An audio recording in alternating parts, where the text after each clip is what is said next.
So, you want to be a detective, huh? You think you know who done it before it's been did? Well, all right. We're going to challenge you to a battle of wit. You against the detectives in our case enactments. But don't let that frighten you, because these detectives know no more than you do. And the clues they look for are right in plain sight for you to see, too. Do you think you can beat them? Okay, we'll see. Happy Monday. Happy Monday to you. And a happy Monday to you. You know what I don't like about Mondays? I don't like lasagna.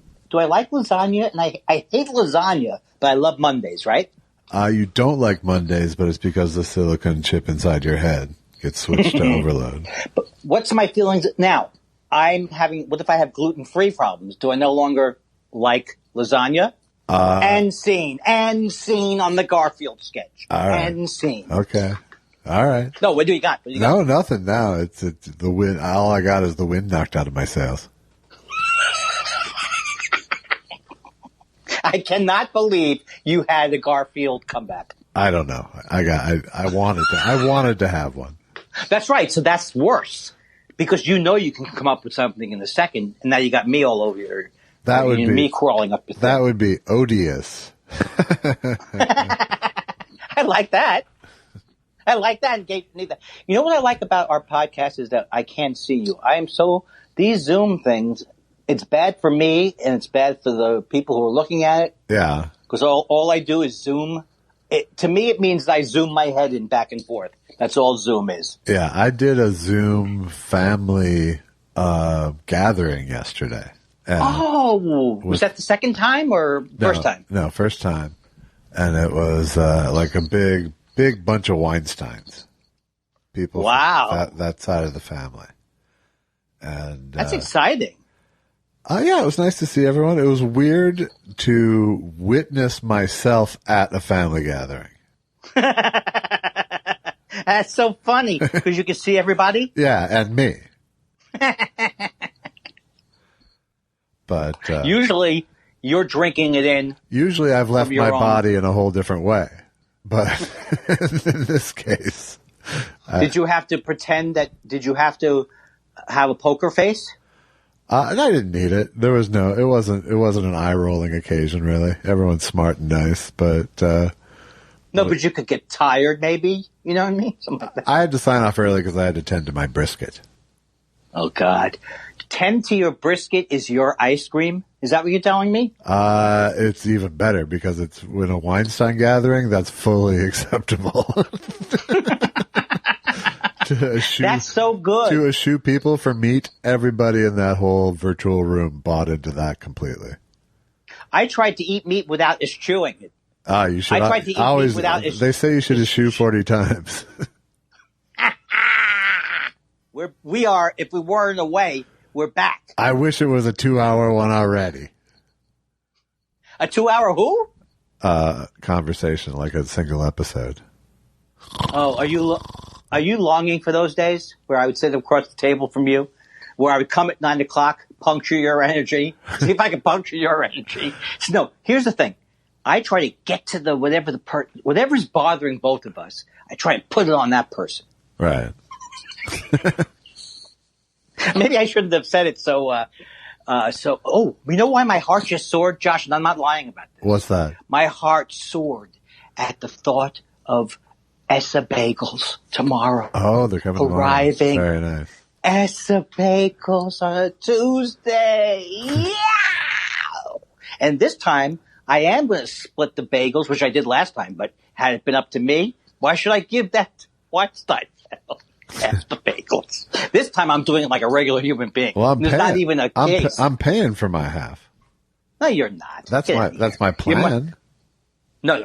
We're the kind of couple we are. We're the kind of couple who we each treat 2 or 3 times in a row. Then the other guy does, and then we go to that point till we think someone's going to make an issue out of it. Well, I picked it up. No, we don't really. We don't make an issue out of money. That's because you know why? We're Jews. Then I'll be honest, I didn't think you were going to make me pay, but I did want to, offer up because, that's what started this, was the suggestion that we go in together. But you know what, it should cheer you up. I'm not that you cheered down, but it was $59 for 2 dozen bagels with free shipping. Right. Carbon footprint. So that's like people say that's like $2.50 a bagel. Yeah, and people say I have a big carbon footprint. Look, I used to fly back my bagels on a private plane. Each. Not by the dozen. Yeah. I'll never live down, though. I'll never live down going up to Montauk with those Canadian bagels. Disappointing everybody. Oh, man, you just ruined everyone's decade. But I'm looking forward to these because I didn't realize that I would like a chewy bagel. These are chewy, dense, heavy bagels. Yeah, I never realized I would love that. Well, I do. I think I've talked too much about it. Even late in life, you can learn something. You almost went into Jerry Lewis land. Late in life.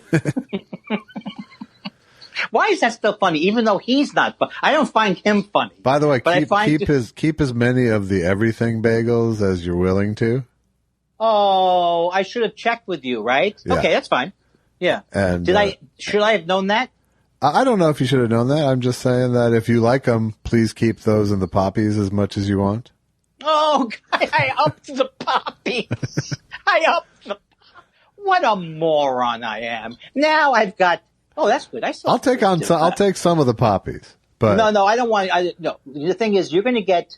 What are you going to get? 8 sesames? I didn't want to get plain. 8 sesames and 4. What are we getting? You're getting all sesames and onions. Sesame and onion. Yeah, those are good. But you don't have to take on an undue poppy burden. Here's the thing. But everything's are on you. I don't want the everythings. Yes, and look, you don't have to say it I've got diverticulitis, and all those seeds are just bad. Yeah.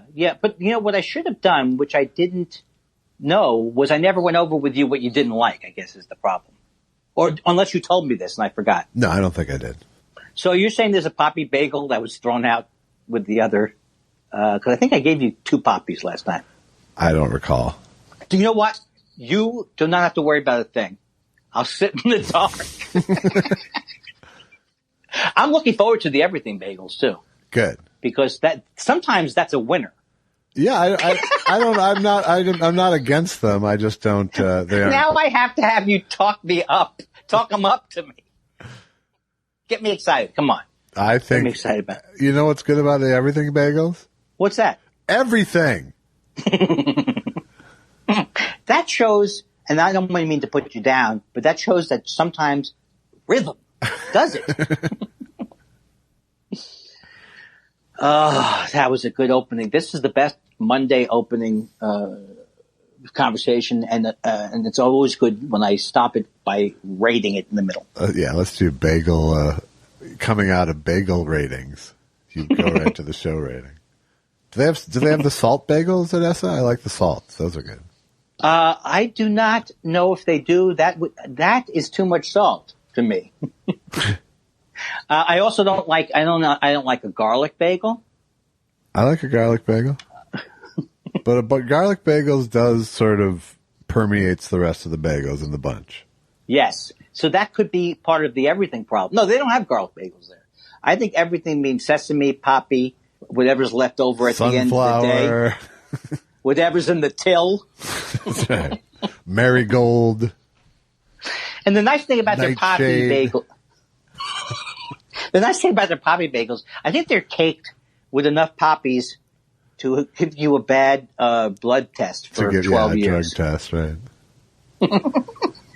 Well, if anybody wants to know, when we put the paywall up, we will be doing an additional episode just about the bagel choices. All right.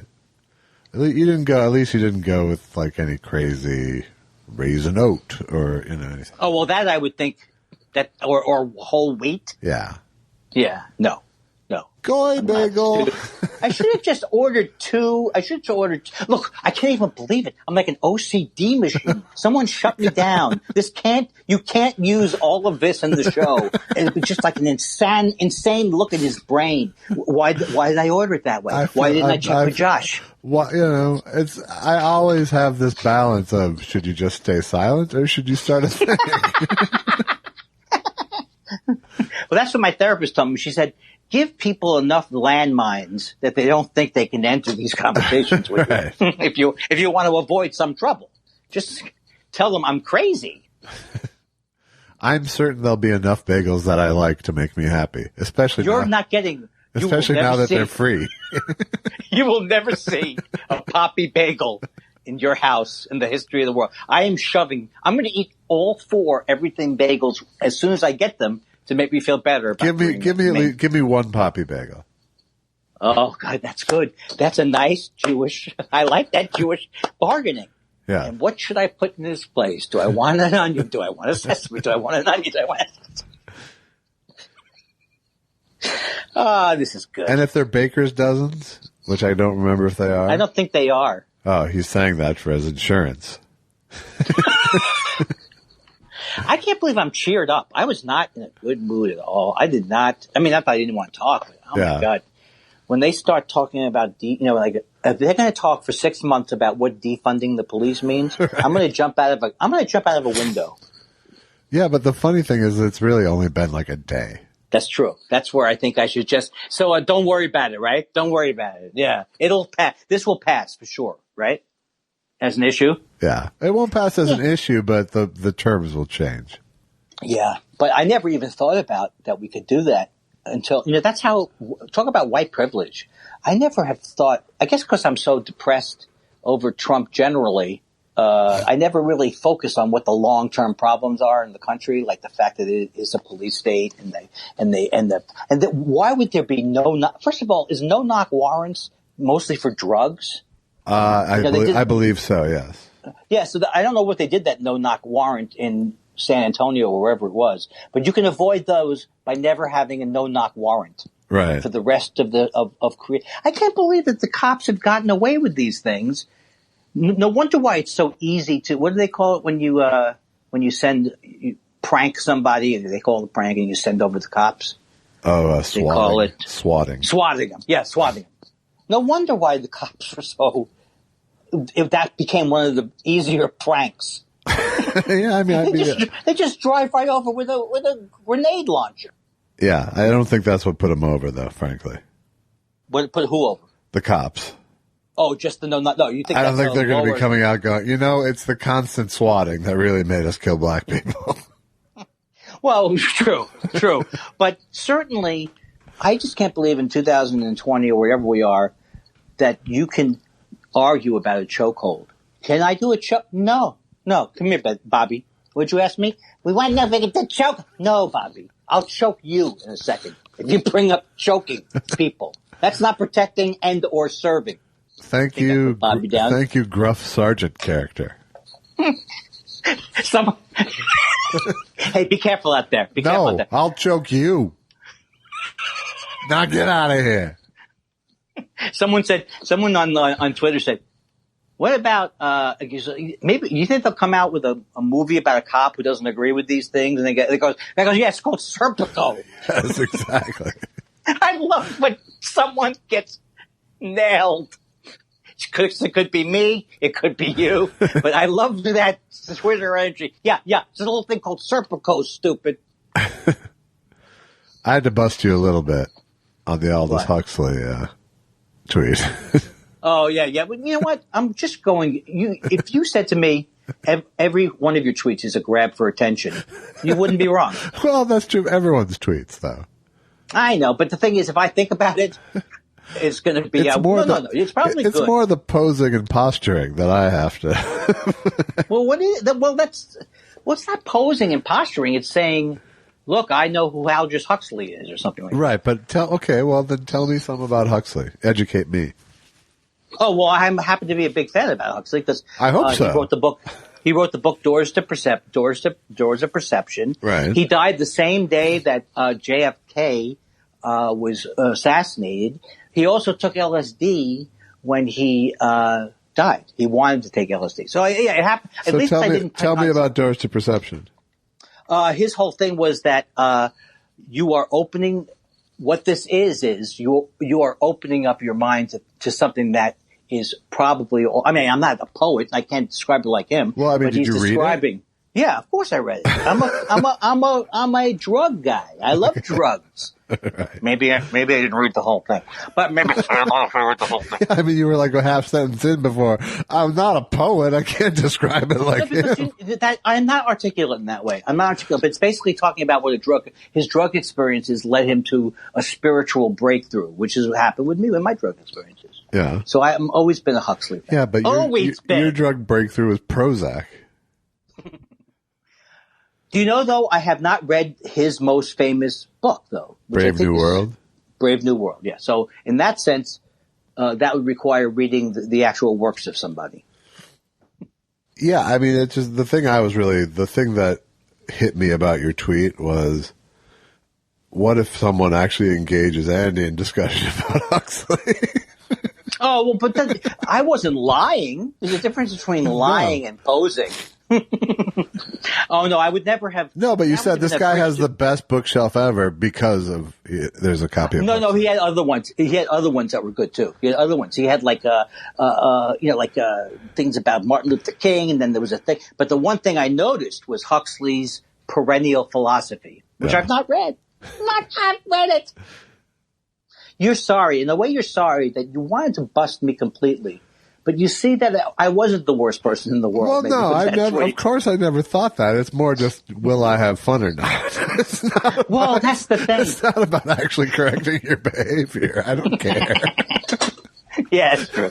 That's true. But never say I lie about things because I believe I wouldn't lie about that's what you've told me is about exactly what I assumed, which is Andy read a book once. And now he's Team Huxley. Well, if you had to answer if there was a trivia game based on my life, which would be not a popular game, anytime I think we know it would be called "And a Third Thing," though. That's right. And a third thing, which I won on my gravestone, but I forgot what I was going to say. About reading a book, Aldous Huxley was what triggered you. Oh, any drug thing. If someone's had a drug thing, if Hitler had written a book about his psilocybin experiences, I would have read that book. Yeah. So anytime I find any historical figure, ask me about Cary Grant. No, because I saw the same documentary.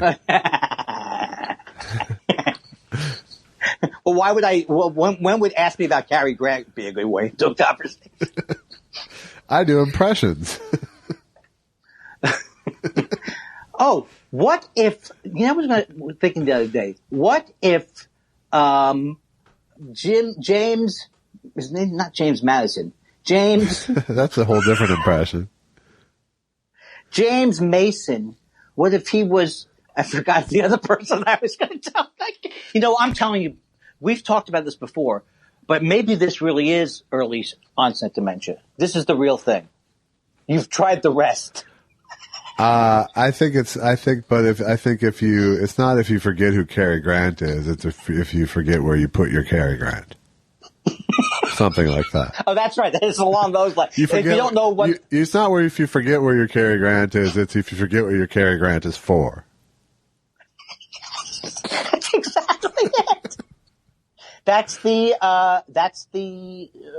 equation that they use, like if you don't know what your keys are for, right, exactly. Then you should make a call. But what if you have so much dementia you can't even make the call? Dementia is a funny topic, yes indeed. We'll be covering it all this week. Just you wait and see. Waffles.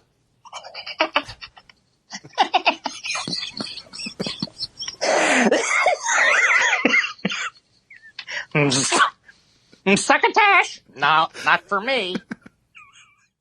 What are these waffles for? Hey, you big...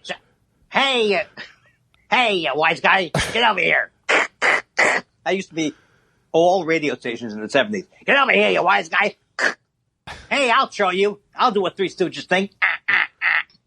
Sky rockets in flight. And it's 65 degrees in Los Angeles. And it's been 65 degrees through the 30s, to the 40s, to the 50s, to the 60s. It's been 65 degrees in Los Angeles for the last 27 years, everybody. And it was 65 degrees back in 1910, the same year as this fruit gum company. Hey, I think that I might do the disc jockey as well as you. Oh, if not better. That's the only thing I can do. How's everybody? So I'm almost a Chet. I could be almost a Chet Waterhouse. You could if you said something other than 65 degrees every time. 65 degrees. Oh, okay. Well, I don't know if I can. Well, you know, it took me 3 weeks in the mirror just doing this. You look like, it looks like, it looks like, it looks like, just to get that down. Yeah, well, it worked out. They look like. I didn't get it down because I didn't know there was. They look like. They look like. They look like dress pants. He's back. But they're not. Oh my God. I love what we do. I know there's no money in it. I know it's a dead end. I know that, I have it's to not say, a big money. And this hopefully will, when the bagels come, might even entice you into the house. But Joel Madison came over yesterday and ate brisket with me. Ooh. Like, just came over. I mean, we didn't eat next I don't know, but we didn't eat next to wow. each other. But Yeah, we but actually, still. but we actually hung out, and it felt good. It was the first in-person hang in like 3 months. And how was the brisket? It was pretty goddamn good, I gotta say. So that's what he thinks, and that's what you think. Yes. What am I saying? Yes. There's consensus. I'm terrible. This is worse than not being able to do a podcast. I can't even have a conversation about anything. Well, anything. You're just telling me a story. Your friend came over, you had some food, and I'm like, so he said it was good, and you said it was good. Yes, that's what I just said, Andy. I just told you that stuff. And so you both enjoyed the sandwich? We didn't even have a sandwich, Andy. We had raw brisket, and we were naked on the couch. Zing! Do you know, Josh, that I have not taken any, guess what I haven't taken all day? Adderall. Yeah. Because you kept hoping you'd go back to sleep. No, you're saying what everybody else is hoping for me. Go back to sleep. You go don't to nap. bed, That's old the man. thing. Well, I know you don't nap. That's the thing I know about. Well, maybe every once in a while, but not normally. No, I have to be pretty sick. You mean like sick, like the kids say? Yeah, no, like ill. No. Like, yeah, not well. No. For me, I see that I'm turning into Uncle Sandy, who fell asleep at the family gatherings 2 minutes in. I guess we all had an Uncle Sandy, right? Yeah, sure. Who fell asleep? I had my great grandfather, Papa Jim, would fall asleep in a chair. Well, Uncle Sandy would fall asleep, and he would say he was resting his eyes. You see him? Did he really say that? He did. I think that's so great. That's a great excuse. I'm resting my eyes. Oh my God, I got to start using that. But why wouldn't he just go to bed? Because he was in a chair at someone else's house. Oh, he sounds like a very nice person. Not so much. Well, he was very old. He was my great grandfather, so he died at like 95 or 96 when I was still single digit aged. Wow. I think he had his good qualities and bad qualities. I think virulent racism was one of his bad qualities. Oh, okay. We take that off the list now. Let's look at let's tally up the sheet. Maybe he should have given that a rest. I don't know how virulent his racism was, but it was certainly present. I don't know that he acted on his racism so much as talked a good game. Yeah.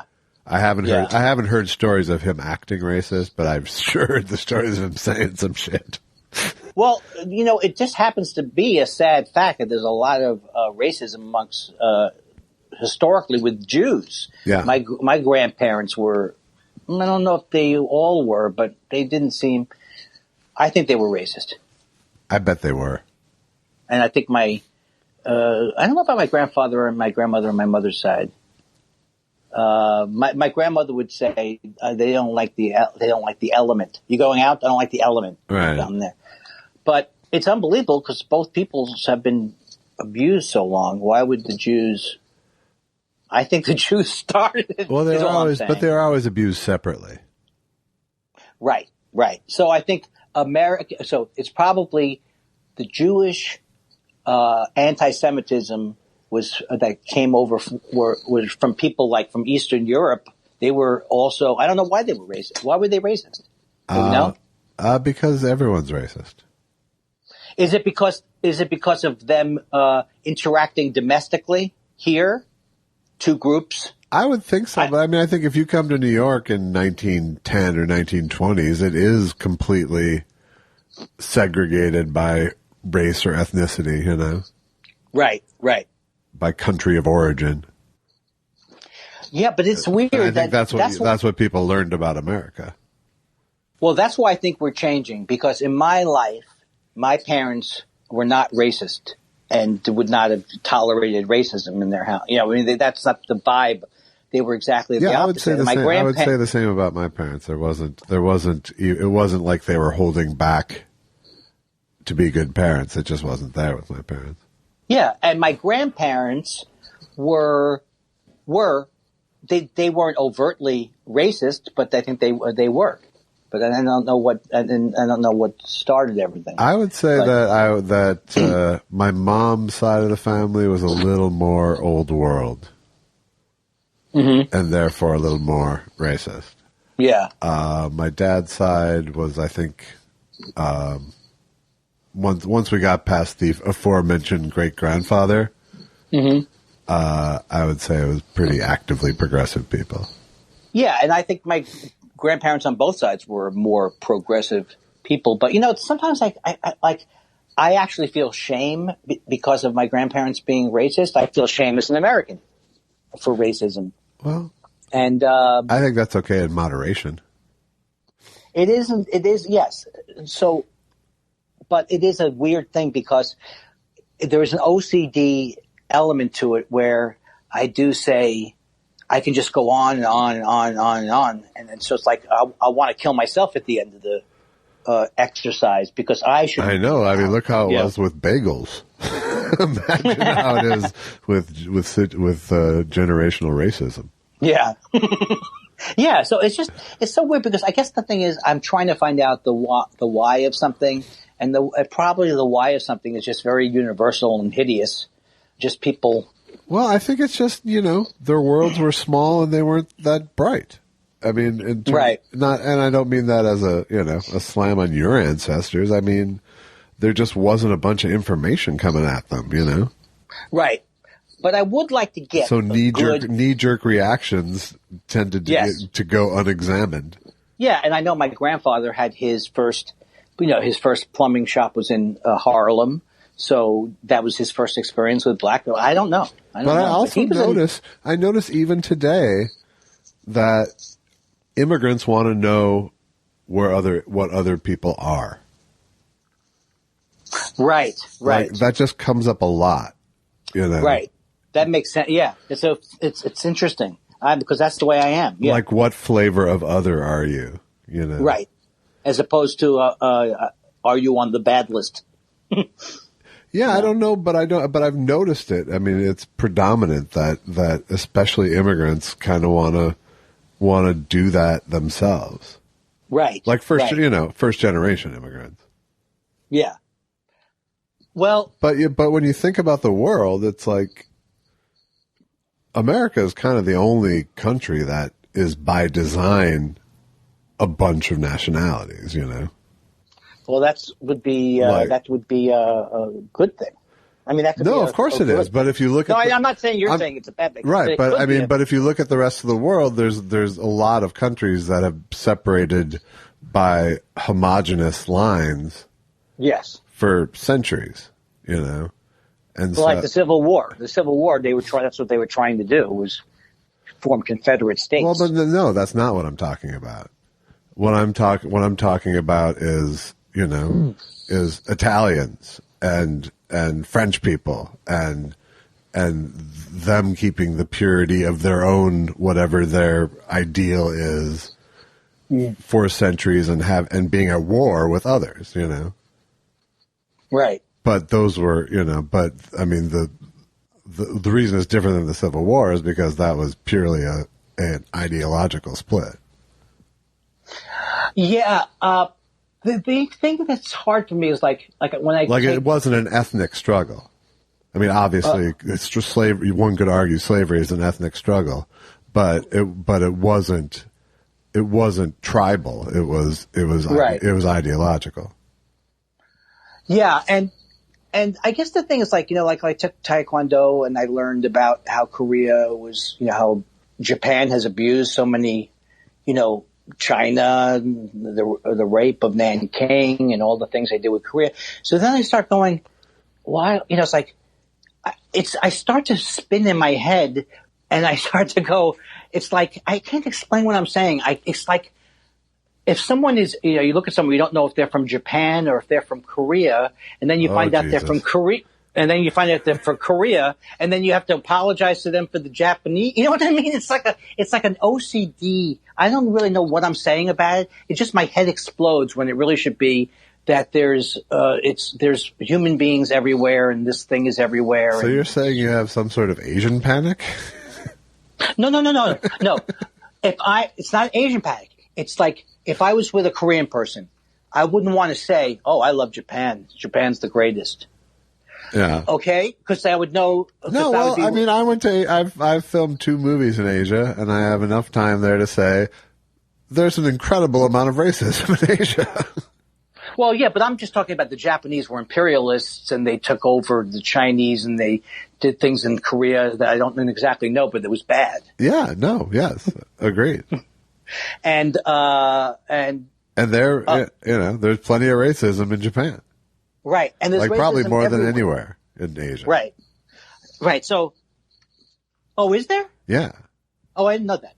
I went past that without knowing. Oh, I wasn't aware of that. No, there is a sort of Japanese supremacy that drove those, empire building moves. Right. Yes. That I know from watching very disturbing documentaries about World War II. Oh my God, what have we done? We've done enough, I think. I think so, but now we started funny and ended boring. So. Whoa, so judgmental. Oh, somebody got up on the wrong side of the judgment. No, bed. I was self-deprecating. Oh. Now, here's the thing, Josh. I just want... You heard the tell. When I went to school at the University of Southern California. Let me explain something to you. When I went there when there was a fella in control of the college. I mean, he was the boss man there. If anybody had walked into his office and torn down a picture and did excrement in his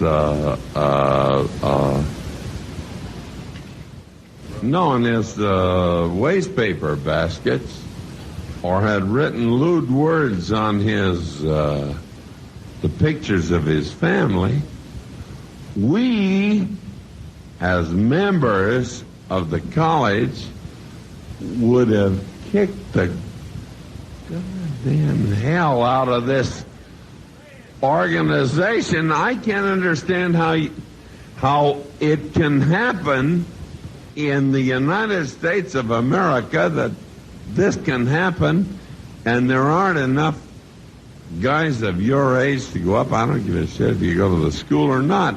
You can't stand to have this happen. Oh Christ! I'm not trying to talk for clapping. I'm trying to talk for you guys. You better start thinking. It's getting to be goddamn ridiculous. Hello. Hello, my friend. Good to speak with you. I'm trying to eliminate all vestiges of falseness. How's that going for you? I don't know, because I don't think this guy's interesting. Well, and then you go, well, that's you. I don't think you're giving it a lot of a chance yet. Okay, let me try. How are you? A little less lip smacking. That'd be good. Oh, all right. A little bit what? What's too loud? Is that good? Okay. Stop it. Yeah, that guy I don't like. Why not? It's uninteresting. It keeps going. There's no way to stop it. And the only thing you can do is hang up on it. What's not to like? It's true. Happy Tuesday, or as they say in, give me the version of those jokes. Well, it's Tuesday, or as they say somewhere, something. I mean, that's not the joke, but you know the construction. Yeah.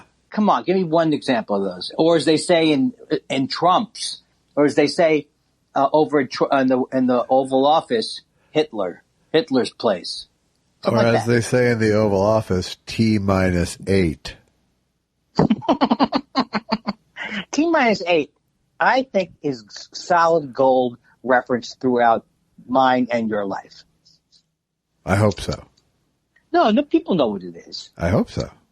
Okay, why do you hope so? Because I think that's really weird. I took a class today on dialectics.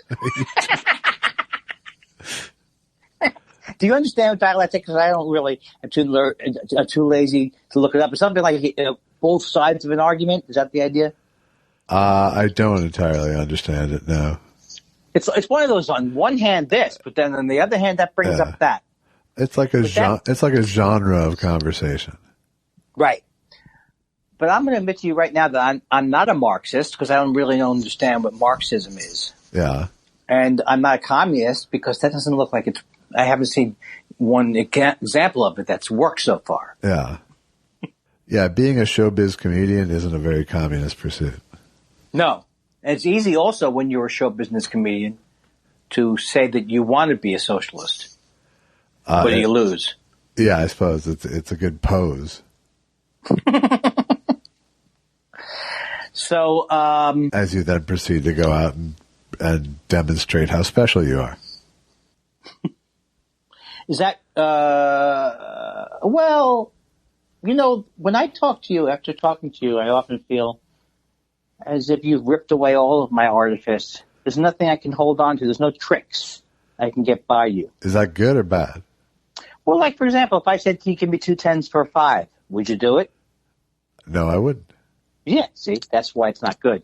I need to have a leg up.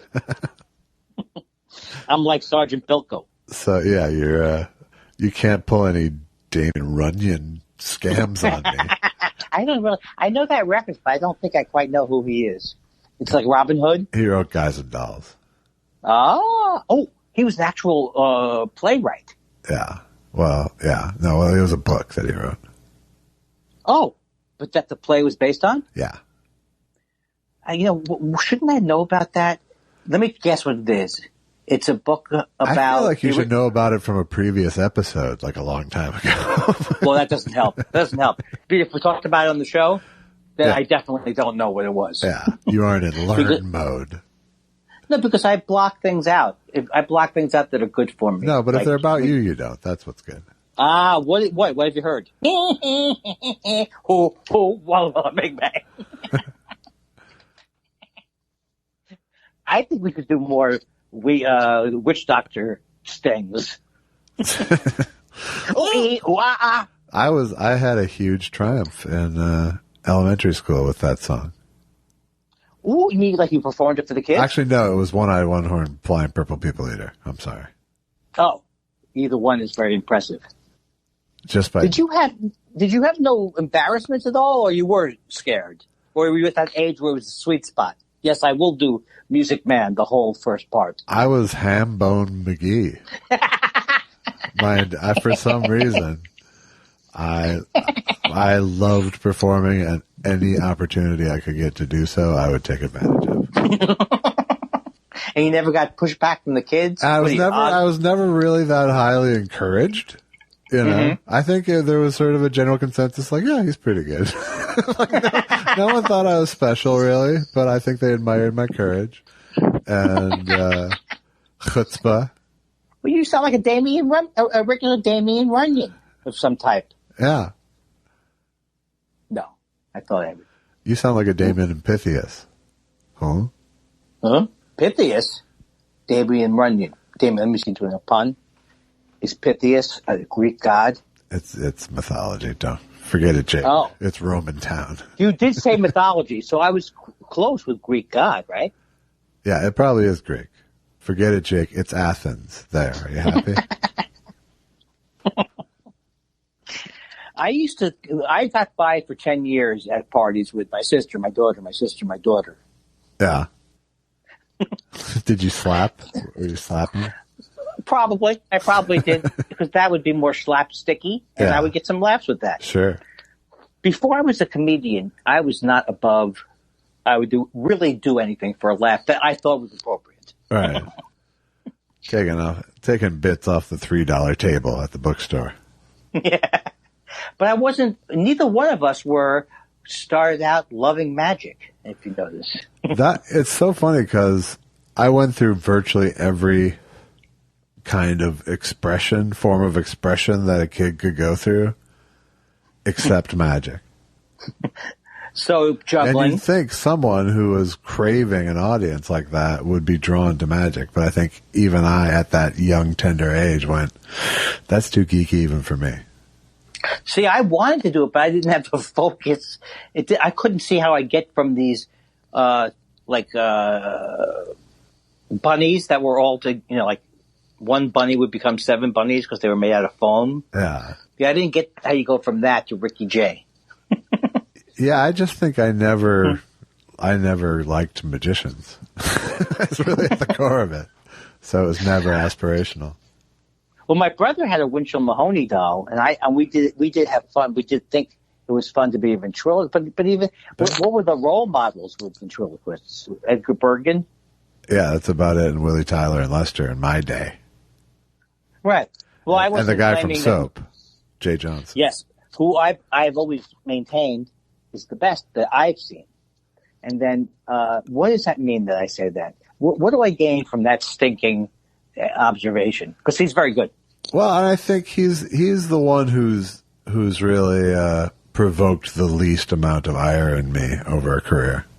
Yeah, because he can. Because it's real jokes. I couldn't quote a single bit, but my recollection is that it was never just based on total bullshit. What are you doing? Right. What are you doing near the mic? That's really clicking and annoying. I probably see what I've done is I've switched. I sent you a thing about a mic I bought. Yeah, that we can try it for next year. It's a voiceover mic, but I switched from a mic that had the mic in my right ear, to the one in my left ear, which works well, except if I'm unconsciously swinging. Okay. Because every 20 minutes, I'm supposed to take my penis out and swing it around. She made some remarks about the number of references to the penis and the low-grade jokes, low-grade humor used in the show. Now, you have always been a man who's exemplified clean humor. Everything you've done has been away from sex, away from the 4-letter dirty words and so forth. Did you have any reservations about doing this type of humor in the show? To begin with, I don't use any 4-letter words in the show. But the implication is there. And second of all, you're right. I do have the distinction of appearing on particular media where I know that you're not supposed to say certain words or to act salacious. I wouldn't do some of the television shows that are on now. I'd never do those things. But that's television. We are now in a theater where you're charging $17 or something to get in. So you imagine that no kids are going to show up for $17. And if they do show up, it should be with parental guidance. We have in our ads, it's a bawdy, racy thing. And what people accept in the theater today is an entirely different thing, what they accepted years ago. What we do in the show, I would rather say something shocking or say a 4-letter word and get a laugh than to say a 4-letter word just to impugn on an audience something shocking, to make it vivid, a line vivid that you say. That's bad. But if you make people laugh, that's my business. That's what I'm supposed to do. Hey. Hi. How are you today? I'm pretty good. How are you? Good. I'm eating good. I made home fries. I had bagels. I made my own home fries, which I'm still very, very impressed by. Yeah. Yeah. I mean, you don't have to be impressed, but I like to cook. I mean, I like to do, I mean, it does relieve depression or the anxiety, whatever you want to call it. Yeah, I like cooking someday. I like, probably 70% of the time I like cooking.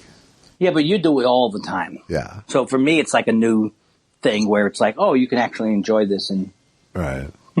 and you know. Like my dad, who would make something like once a month and think he was a fucking genius. Yeah, that's right. Yeah, no, I like this better. I hate to. It's going to affect my future eating out plans. I think this whole thing. Yeah, I think you say that now. I bet it'll affect your order in plans more. That's true. I guess the only lesson I can take from it that I know is good is like if I'm feeling depressed or if I'm feeling just like paralyzed, if I just do something like that isn't goal oriented in terms of moving a career or making money, but it's mindful. It makes me happy. Yeah, and also just makes me So I feel like it enhances the actual day. Well, good. I hope you learn. Well, I hope you'll learn how to do something other than home fries so that you can live longer. I know, it's like, I don't even necessarily have the well, I have some knowledge about dieting only from reading about it so much. I don't think potatoes are bad for you. No, but fried potatoes are. Yeah, so what? Butter's not bad for you. I don't buy that. Okay, well then I don't want to have this conversation. I know you don't. Is there a way I could have said it? How could I have said it better without sounding like blowhardy or obnoxious? Or maybe there's no way to say it better. Maybe I shouldn't even say it because you're not going to talk about it. You won't argue about it. But I'm just saying that the Atkins diet, the reason was actually revolutionary when they studied the people from the Atkins diet. Many things that he said were completely true. It didn't matter how much butter you had for certain diets. But I know that this is boring, and I'm not good at being. Right. But there's a reason potatoes aren't in the Atkins diet, too.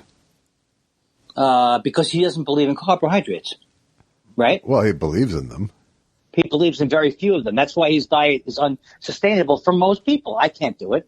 So I take from him the part about butter being good. Right, and that's a huge mistake, is my point. It's not a mistake. It's not a mistake, Josh. You hear my voice? You're wrong.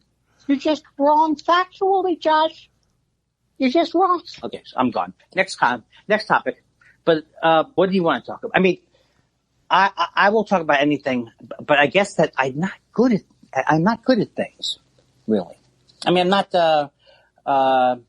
good at arguing about it. I'm not good at arguing. Well, I mean, here's a tip. Don't open with, I don't know anything about nutrition, but here's my 4 absolute opinions. I didn't say I didn't know.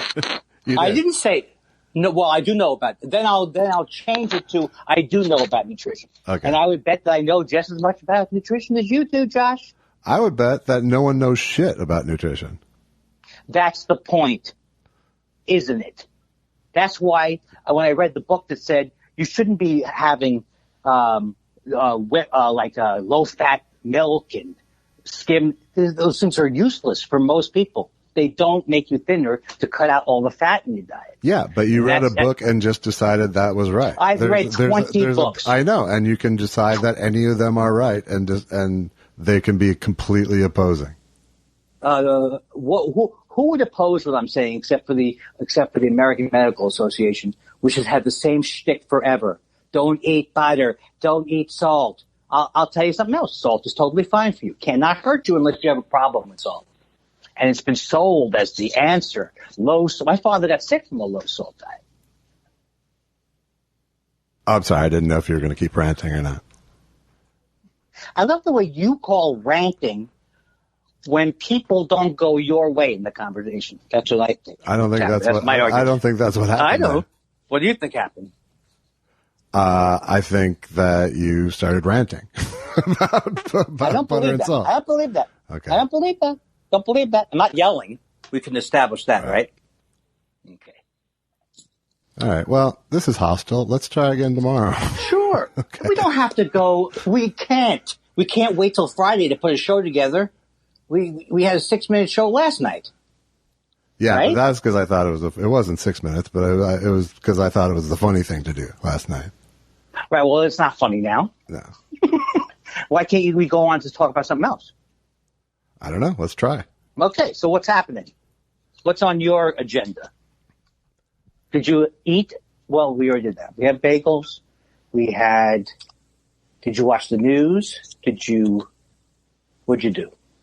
I dealt with a bunch of shit today. I dealt with tax stuff, which was disheartening and stress-inducing because I have a bunch of money I got to pay, and I don't know. I just dealt with life. Why do you owe? I don't like that you owe money. I don't like that at all. It's ridiculous. That's the one advantage of not paying your taxes when they owe you money. Then you can only worry about. You just have to worry about it being late. Yeah. Oh, that's no fun. Well, no wonder why you don't want to talk about, argue about. Are you already going into the conversation? You had a bad day. Yeah. Right. Well, I had a wonderful day. Good. Tell me about it. Well, it was great. I had. It wasn't great. I woke up.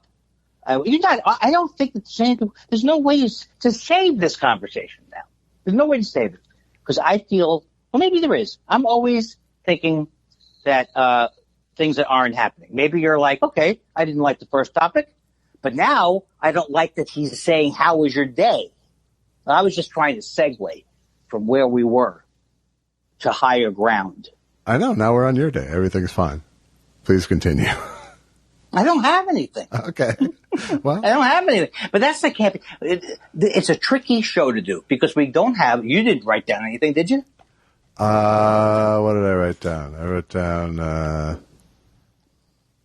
that dreams aren't interesting. That whenever anybody tries to tell you about their dreams, it sounds like preschool Shark Tank. And, that's true. I wrote Gone With because I think I was going to talk. This is from yesterday. Gone with the Wind? Yeah. Well, that Gone with the Wind, we've already had that discussion, and I can't even believe it because I was at my ex-girlfriend's house, and they were all telling me I was crazy because I didn't like that movie, and now I feel like I was right.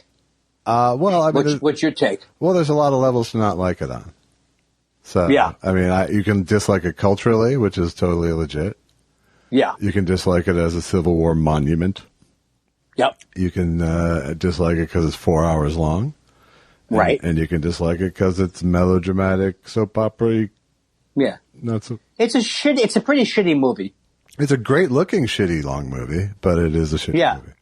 But it's only celebrated because it was said to be a great movie because when it came out, no one cared about the politics were like, it just depended on the politics. When it came out, no one even talked about it. And then it was like, there's been so many weird things with that movie, but it hasn't really been addressed much with that movie.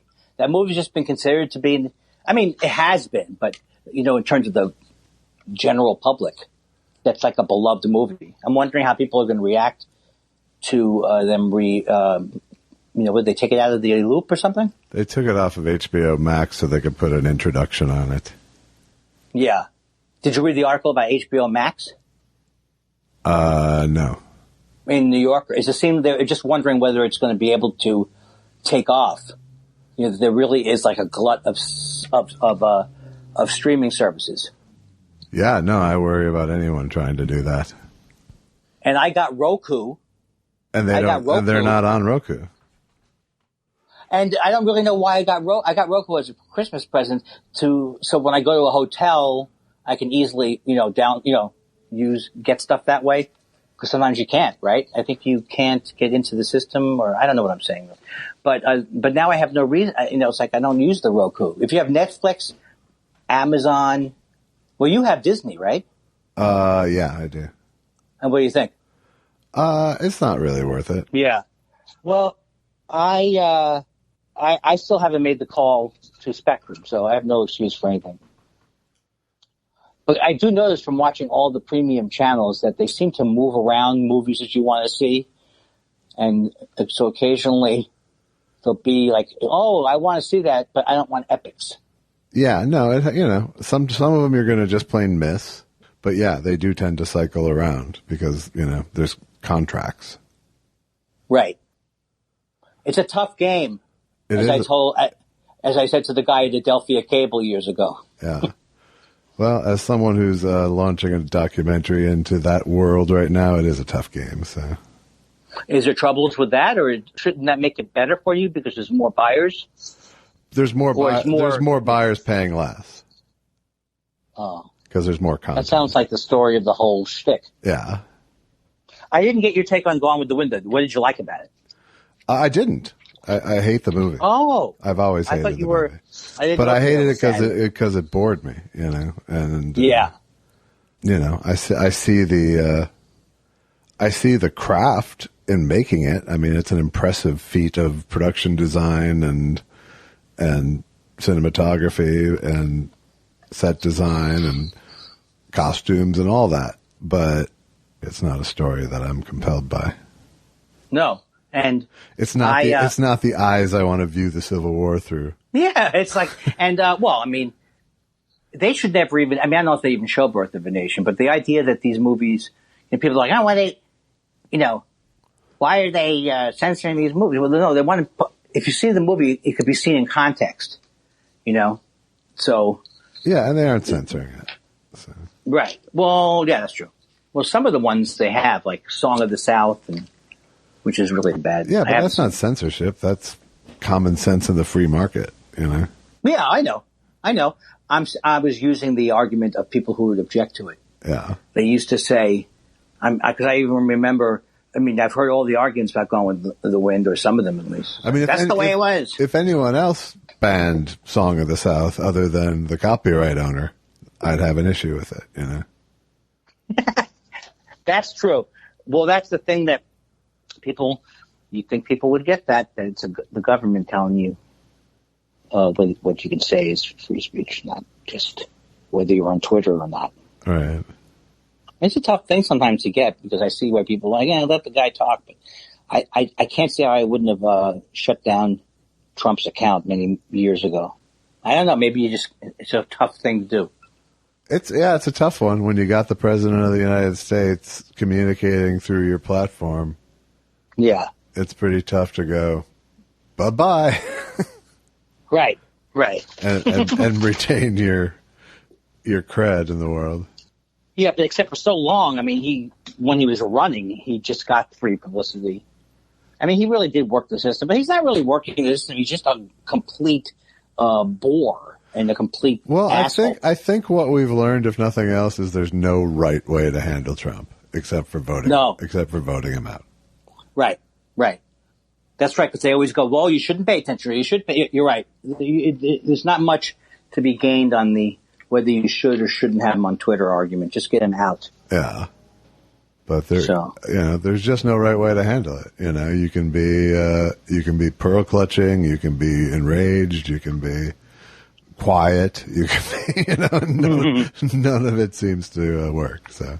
Well, I think Twitter's doing a pretty good job of putting warnings or whatever. They're trying something. I appreciate that they're finally making some fucking effort. Whereas the Facebook guy, he's just like, oh, I don't really want to limit what people say. He's just a weasel. Yeah. A rich weasel. There's a lot of cowards in the world right now, in public life. In public life right now. Yeah, that's true. The Republicans are doing pretty good. They're really. Yeah, they're manning. They're really standing up. Yeah.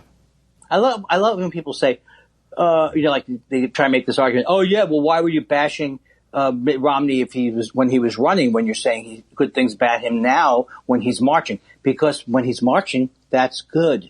When he met with Donald Trump to get an endorsement, that was bad. Right. It's so ridiculous to me. He ran a terrible campaign. Horrible.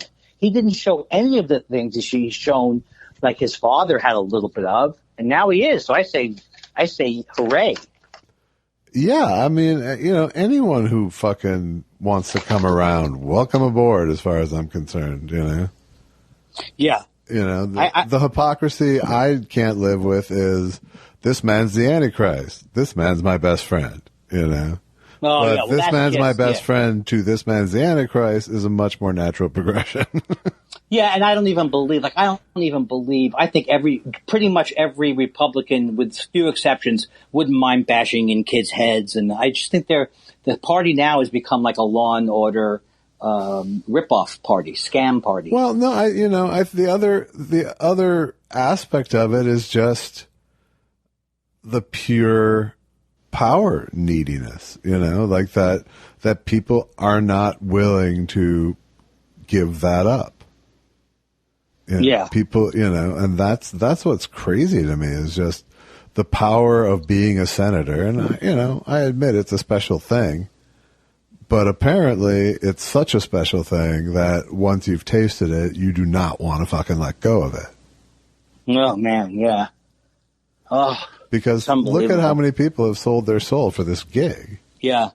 I would say 90% of them 80 to 90% were pretty scumbaggy going in. John Bolton.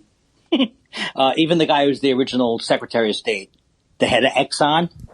Yeah, Rex. Rex Tillerson was fucking. Yeah, he was terrible. He was the head of Exxon.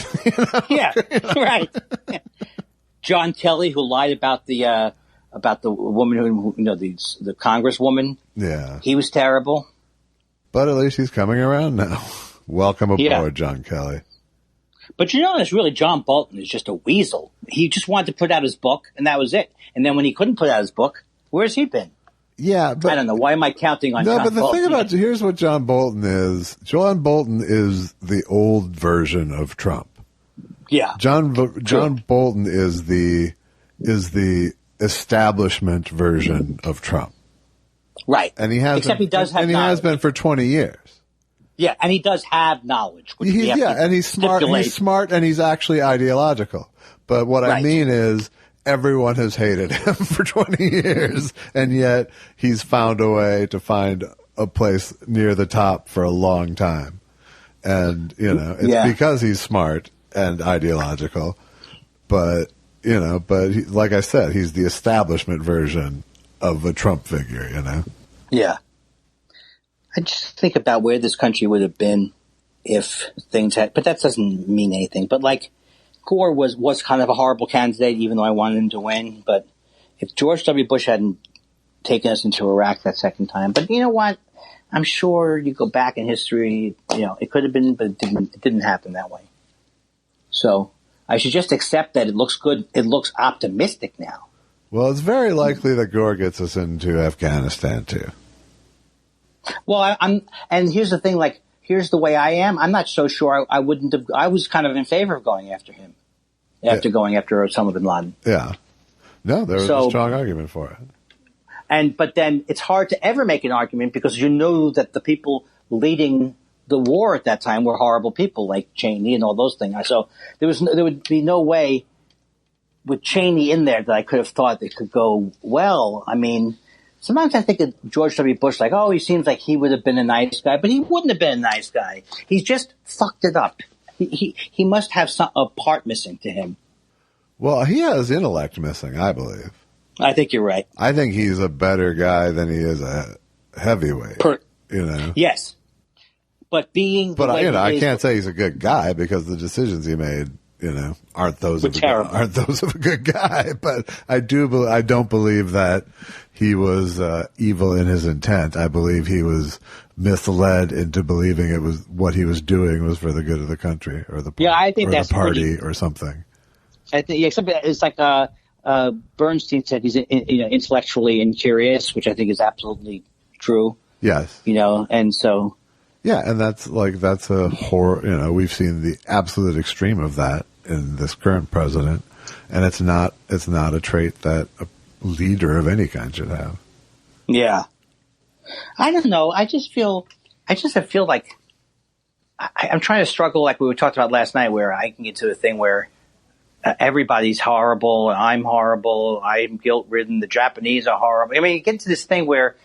I was talking to my therapist about it yesterday, so it's really not about it's not about who's evil or not evil. It's about, all of that's about where I'm still arguing with myself whether I'm a good person or not. Right. Well, I think everyone's in a sort of a quiet look in the mirror phase about some things right now.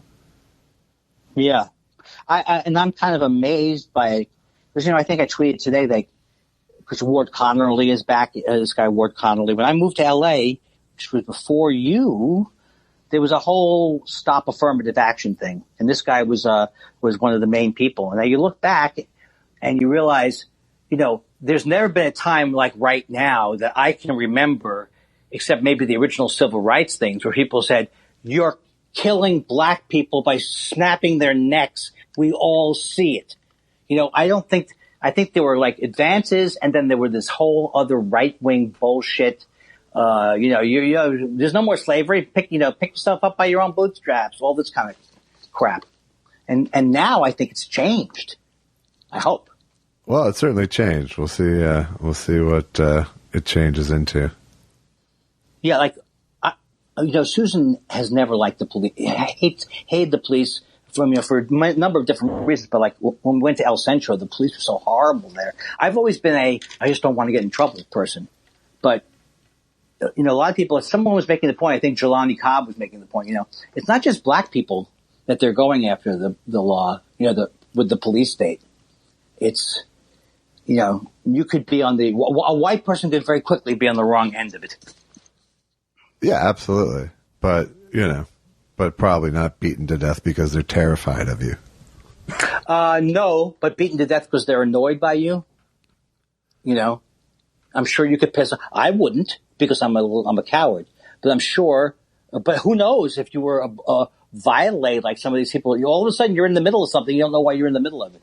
So you're right. I don't intend it to happen, but I think everybody agrees not everyone, but many people agree that it's a bad situation, especially this thing with bringing all of these, not having enough mental health people to help and all the money.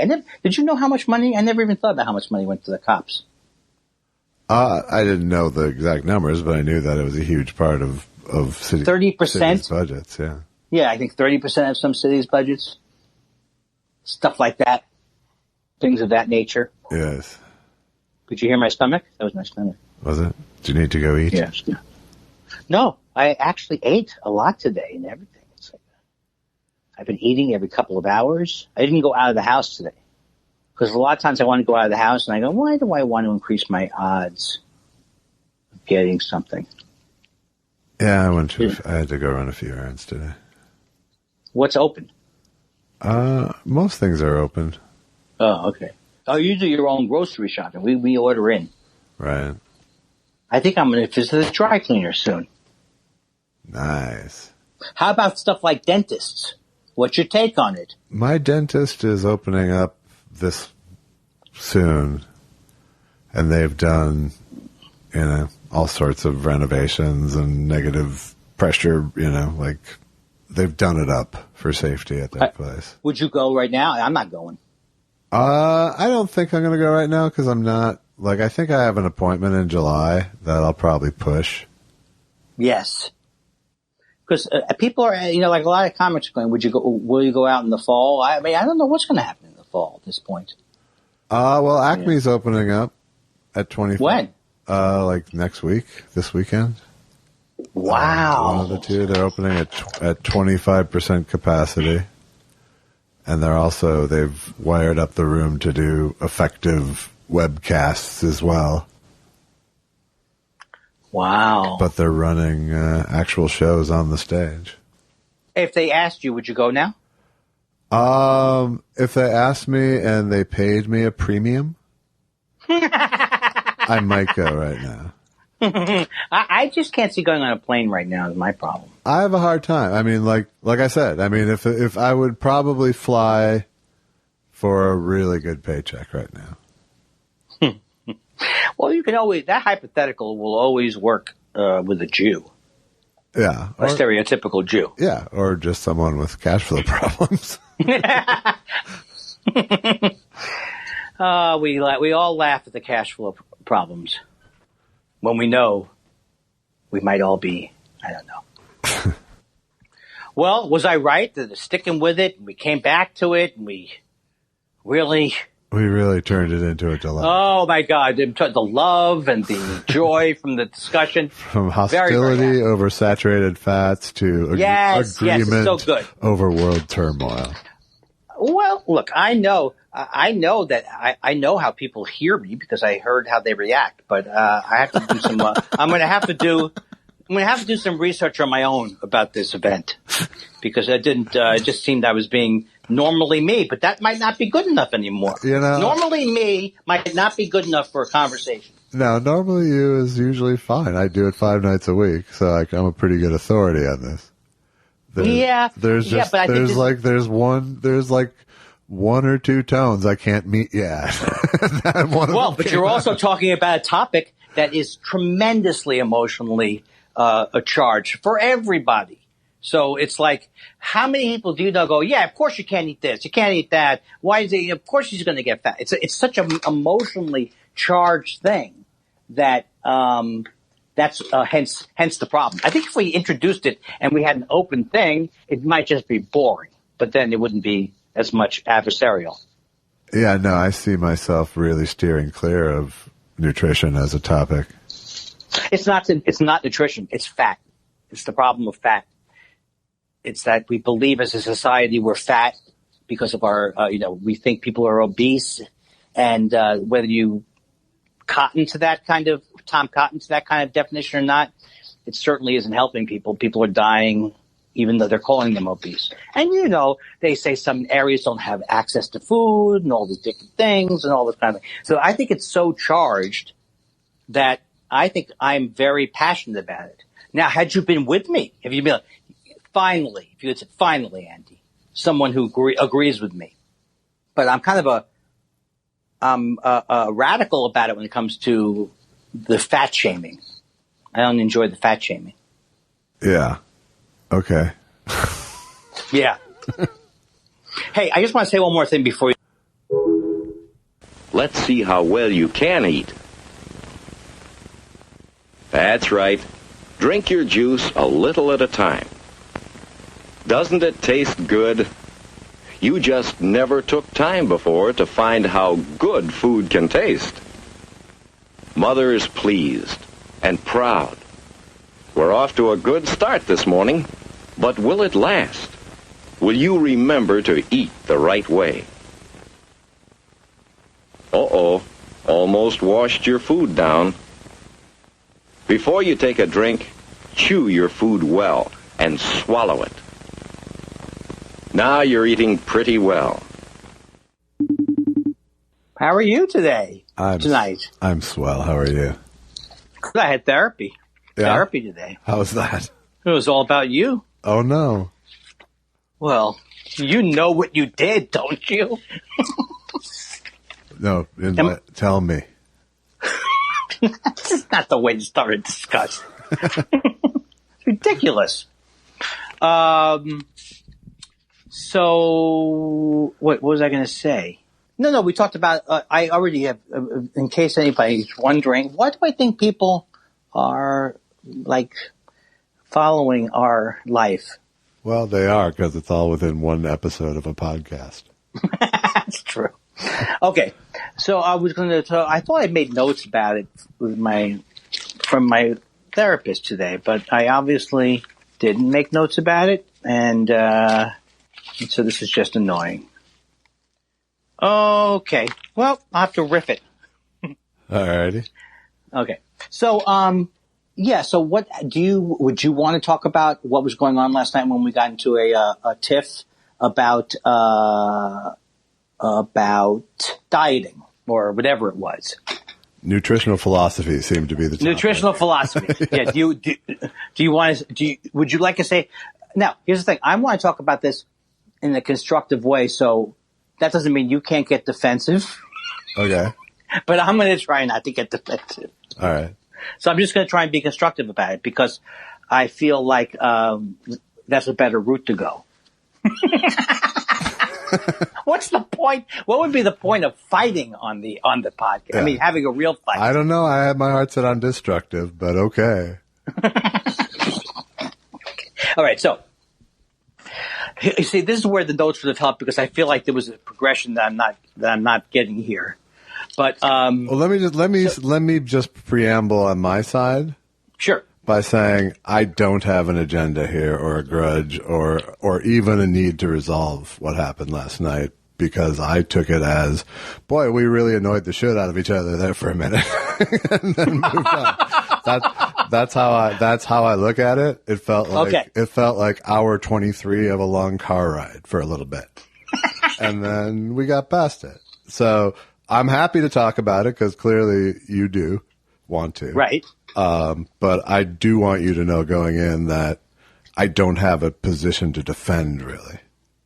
Well, I think that the way you just said it was was a very, very good a recounting of it. You know what I mean? If you really wanted to analyze what it was, because that's how it did feel. Yeah. Like also, we both were upset. Yeah, and I'm not willing to revisit the topic of nutritional philosophies. No. Wait a second. That's part of the therapy. Okay. That's part of the therapy. Okay, so I'm sorry, we can talk about it in the general, but philosophy. No. I understand that. Okay. I understand All that. right. I understand that. That does sound awful from your side. You know what I mean? It sounds like an awful thing to have to talk about from your side.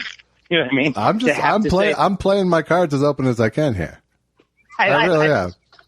Well, I know. I like it. Okay. So here's what I would say. When we started talking, okay, well, first of all, we both needle each other as part of the podcast. Yes. I mean, that is what we do. Yeah. So, but then I think I'm a little bit hypersensitive, not from what you're saying, but there's a little part of me that's like, well, what's wrong? You know, I can cook a little bit or I don't know why I would get sensitive about that, to be honest with you. Right. So it sounds silly. So, but so I think there's a complete joke side to, oh yeah, maybe one day you'll learn how to boil water. You know what I mean? That kind of a thing. Yeah. Between two friends, which is not far from the truth about what my actual skills are. Because I can saute, I can boil. That's why I have 4 dishes. So, when you said the thing about, I said, well, I'm making home fries. And then you said something about like, well, when you make something other than home fries, let me know. No, I think it was more like, I hope you'll learn how to make something other than home fries or you'll kill yourself, was sort of my, Oh, okay. So that was what I remember as my intent.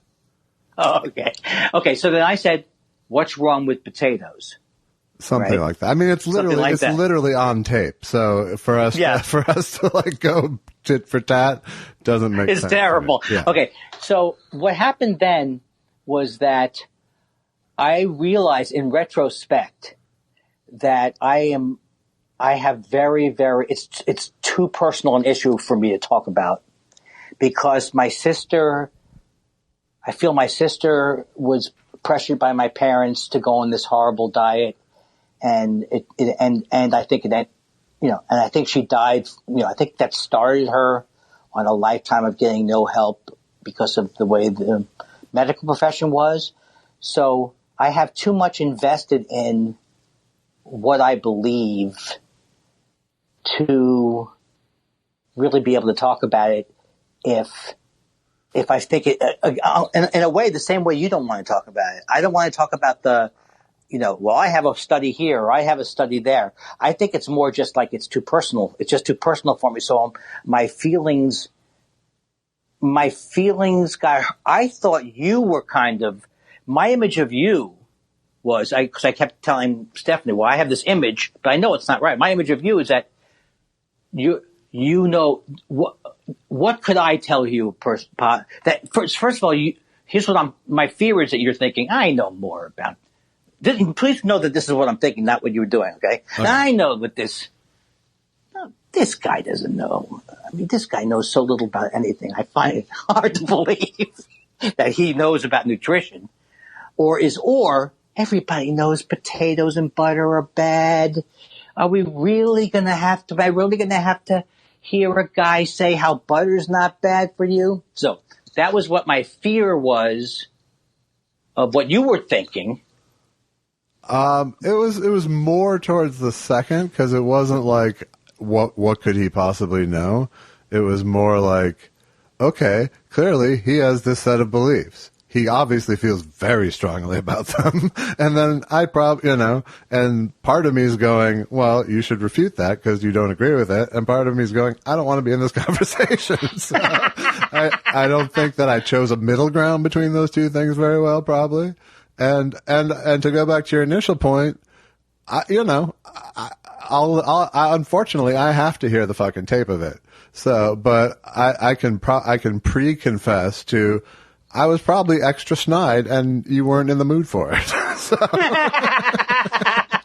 Well, but the thing is, I think It's true. And but I think the thing is that's so good about it is that what we're really in agreement about is, which is the way I feel in general, is I don't want to be arguing with anybody really on things that really are going to upset me.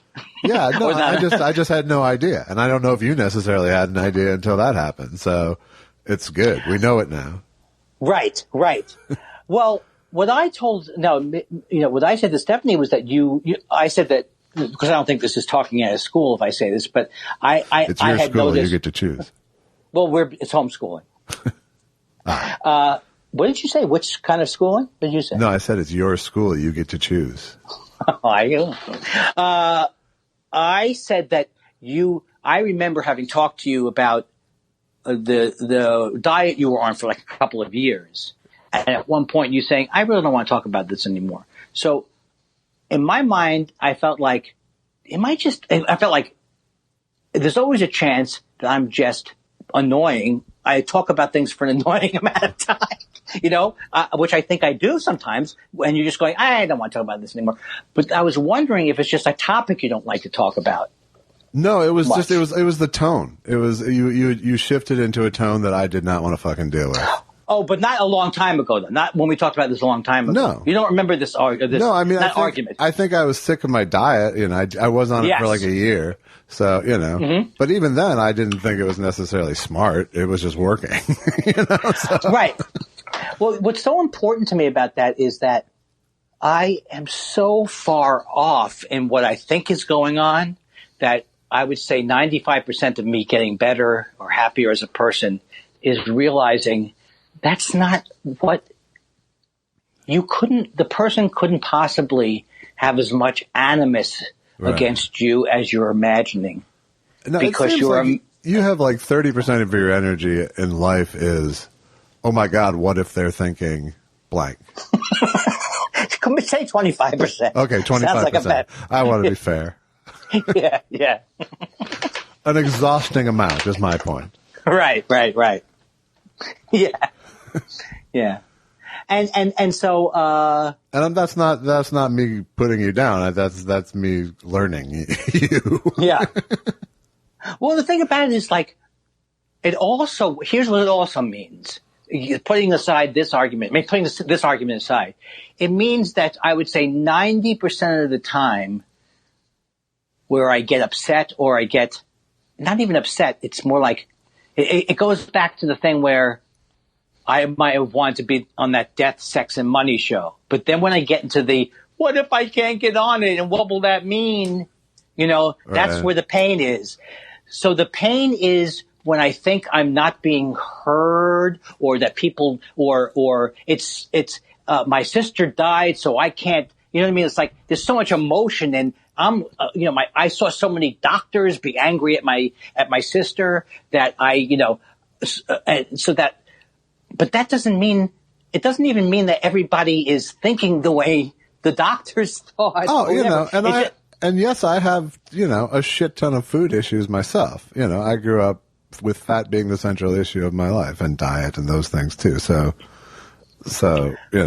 I do have triggers there too. So. Right. And also, but what you're also saying, which makes much more sense to me, is that I didn't say when the diet was working, I wasn't preaching it as the answer to life. I was preaching that it was working. Yeah. And they could, you didn't want to put that much energy. It's just interesting to me because like a computer, I memorize all of the things that might have been wrong about previous experiences. And then I put them all into one thing. Yeah. And then, I just realized there's no joy in me because when I get into that mode, I don't sense that it's blowhardy or that it sounds, I didn't know that I was sounding that way until after it started. That I was sounding that way. So it's nice to know that. It's like, I need to know that, and it's just gives me information of why I'm coming across the way I am, and also because that's what Stephanie said. She said, well, why don't you two just agree not to talk about this topic? But I just banged my head against the wall. Are you okay? No, but what happens is I kind of mix it up and start to go, well, he's not going to, what I wanted to talk about, because this is what I said in my mind. Well, I wanted to talk about it, so he should have been wanting to talk about it. You know what I mean? Right. And all those things start to build and build and build. And, I'm healthier, way healthier, because I don't do 1/10 as much as I used to do, or agonize over. I could have agonized over last night's show for a few hours. Yeah. I didn't. Good. Well, I felt like, we acknowledged what was happening as it was happening. Yes. And then moved through it. I mean, we didn't deal with it to this extent then, but we at least acknowledged, oh, we're mad at each other. We should. Well, it was good, too, because then I thought I was a little bit better than I'm normally at, because I tried to think of starting up something else. You didn't take me up on the offer to end it, so. Well, I had so many good things to say, Josh. I know. Well, I'm glad we talked about it. That's very good. That's excellent. Yeah. That is excellent. I'm glad, I mean, in a way, I wish that you were more mentally disturbed, in a way. No, it was, I felt bad about it as it was happening. No, I mean, like, where I'm making a joke as if, because it's good radio to argue. I don't think it could have been good to, like, be inside the Howard Stern family when they were all yelling at each other, even though it could be fun to listen to. Yeah, no, I don't think so either. There's a strong power imbalance there. I've been kind of getting mad at him recently because I've always loved his comedy, but, he put out so much hate during the Rodney King thing about how Rodney King deserved to be beaten up. And I know that I shouldn't get mad at him, so it's just stupid.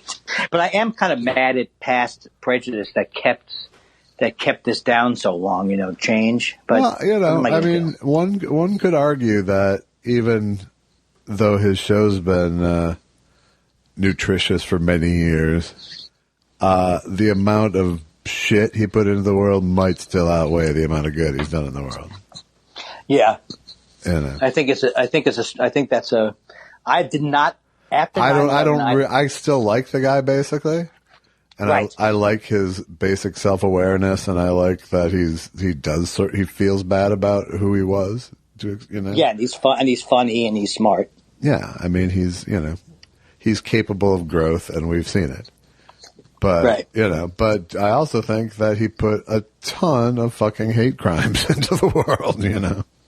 Yeah, I stopped listening to him after 9/11. I couldn't. I stopped listening to him when he went off of terrestrial anyway. But when 9/11, he was just terrible. He was so terrible. Yeah. And I don't think and then Rodney King, of course, too, which I don't think I even listened that much to it. No, I think I did listen to it. I keep forgetting how many years have gone by. Like I've been aware of like these AM radio guys like Dennis Prager since the 80s. Right. It's a long time. It's a really long time. And it really just goes to show that they shouldn't be here anymore.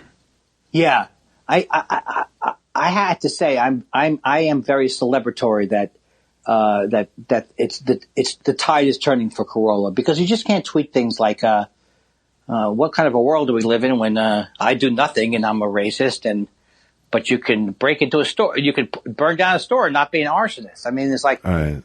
There's nothing. Now you're a Dave Berg cartoon. You're a right-wing Dave Berg.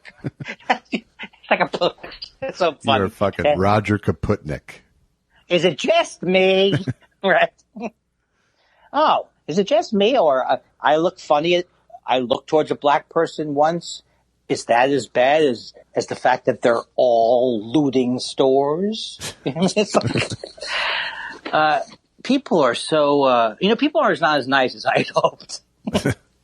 But I do think there was a zeitgeist. I don't know if the right word is zeitgeist, but there was this kind of like zeitgeist for a long time that kind of propped up this right-wing kind of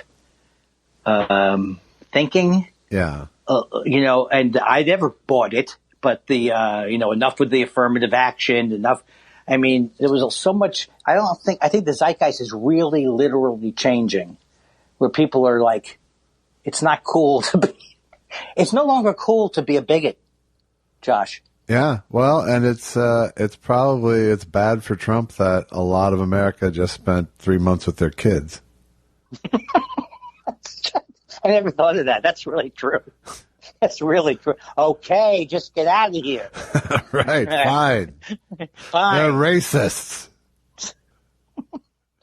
Defund them. Go. Because that argument's about, like, I love the argument, look, you can't be, you're racist now, they call you racist? That's what the argument seems to be. You say something racist, Right. Now they call you a racist. Right. That does seem to be the essential argument, yes. I can't wait for November, maybe. Yeah, I mean, I don't know. I can't. I'm superstitious, but I'm hopeful. I think you should be.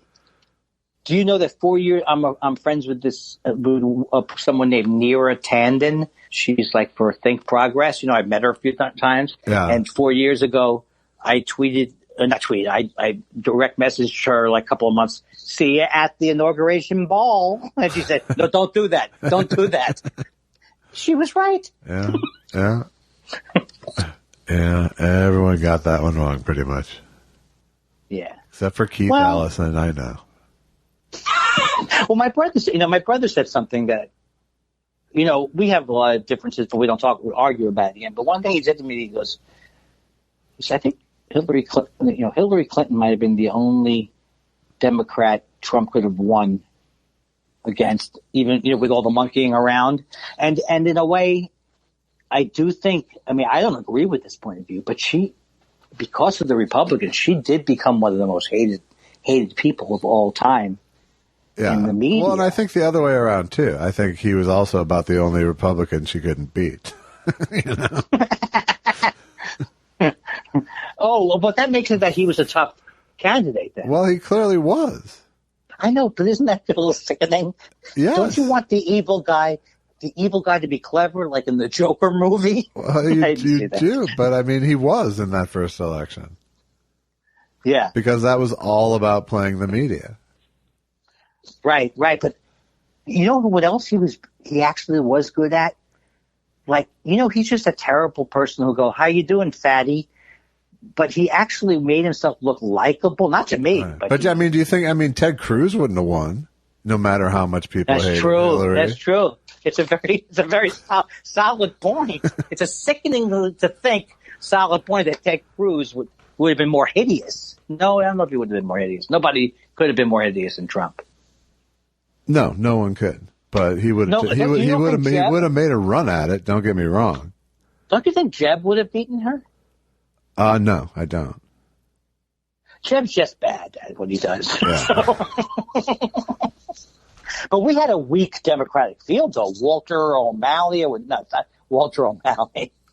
was the Dodgers guy, but there was a guy named O'Malley. Yeah. And it wasn't Mike O'Malley. Martin O'Malley. Yeah, it was a weak field. And God bless Bernie Sanders. My big gripe with him was I just don't think he was ever a great candidate. No. Exciting candidate. He was exciting. Okay, I realize now that we started to talk about politics. I didn't want to do it. Can you hear my teeth? Seriously, it feels like I'm talking like Trump. Yeah, I think it might be your diet. Am I right? The one time Trump lost, he said it was rigged. The few weeks ago. First, there's two Trumps. Okay. The one in the red tie is the real one. The one in the blue tie is not. The one you saw last night after the victory was the blue tie. Now, if you would punch up Dr. Carson, Ben Carson, when Trump called him a pedophile, and the next day he joined Trump, and the guy asked him, see, every now and then you slip and say something? He said, why'd you do that? He said, it's two Trumps. I was with the good one. You see it there. Just punch up. When somebody interviewed him, he said, there's two Donald Trumps. That's easy to pull up. Okay. I was Googling Ben Carson pedophile. Happy Friday. And a happy Friday it is. What are you, Scrooge? What are you, the narrator of Christmas Carol? And a happy Friday, all of us. Everybody. With raspberry dressing. I'll never forget when Tiny Tim said, even our racist Uncle Ebenezer, I wish him the best. And I don't know what. I'm sorry. Take that out. Take it out. Cockney lives matter. Oh, I was supposed to. I came up with a couple of, but I didn't write them down. A couple of the things to do for your roll. What do? You have your roll into a segment and stuff like that. So I have a couple of. Hey, shut up! Come here, you. I should order. Why wouldn't I? Yeah. What's that sound, Josh? An annoying elderly Jewish man. No. No, not me. The sound you were making.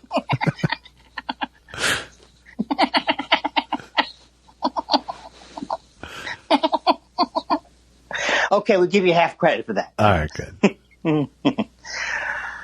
Hey, happy Friday. Hello, everybody. Hello, Governor. Hey, Governor, it's Friday night, and it's European thought spiral. Okay. Look, I'm glad we have questions to go to tonight. I think so, too, because I only have 9 more things I want to try before the questions. Yeah. Roll them out. Well, actually, I was going to intro the I had a way to here's the way I thought we should intro the letters is let's get it. And I had something I was going to do. Let's get after it. I wrote down here Cuomo. What do I think this is? A sketch show? Yeah. It was this Flip Wilson? Okay, can I just run one joke wrote by you? Can we get Nixon, maybe? Sock it to me. Sock to me. I'm not a crook. How about a little Walnetto? Okay, look. Can I run this one joke by you? Sure. Okay. I find these calm commercials annoying. That's it? That's all you got? Yeah, that's all I got. Yeah. No, I think it's over, isn't it? Maybe not enough. You see where I'm going with it, right? I get what the little twist, the little irony bomb you were trying to drop. It's not that much of an irony. It's not that much irony, and it's not that explosive.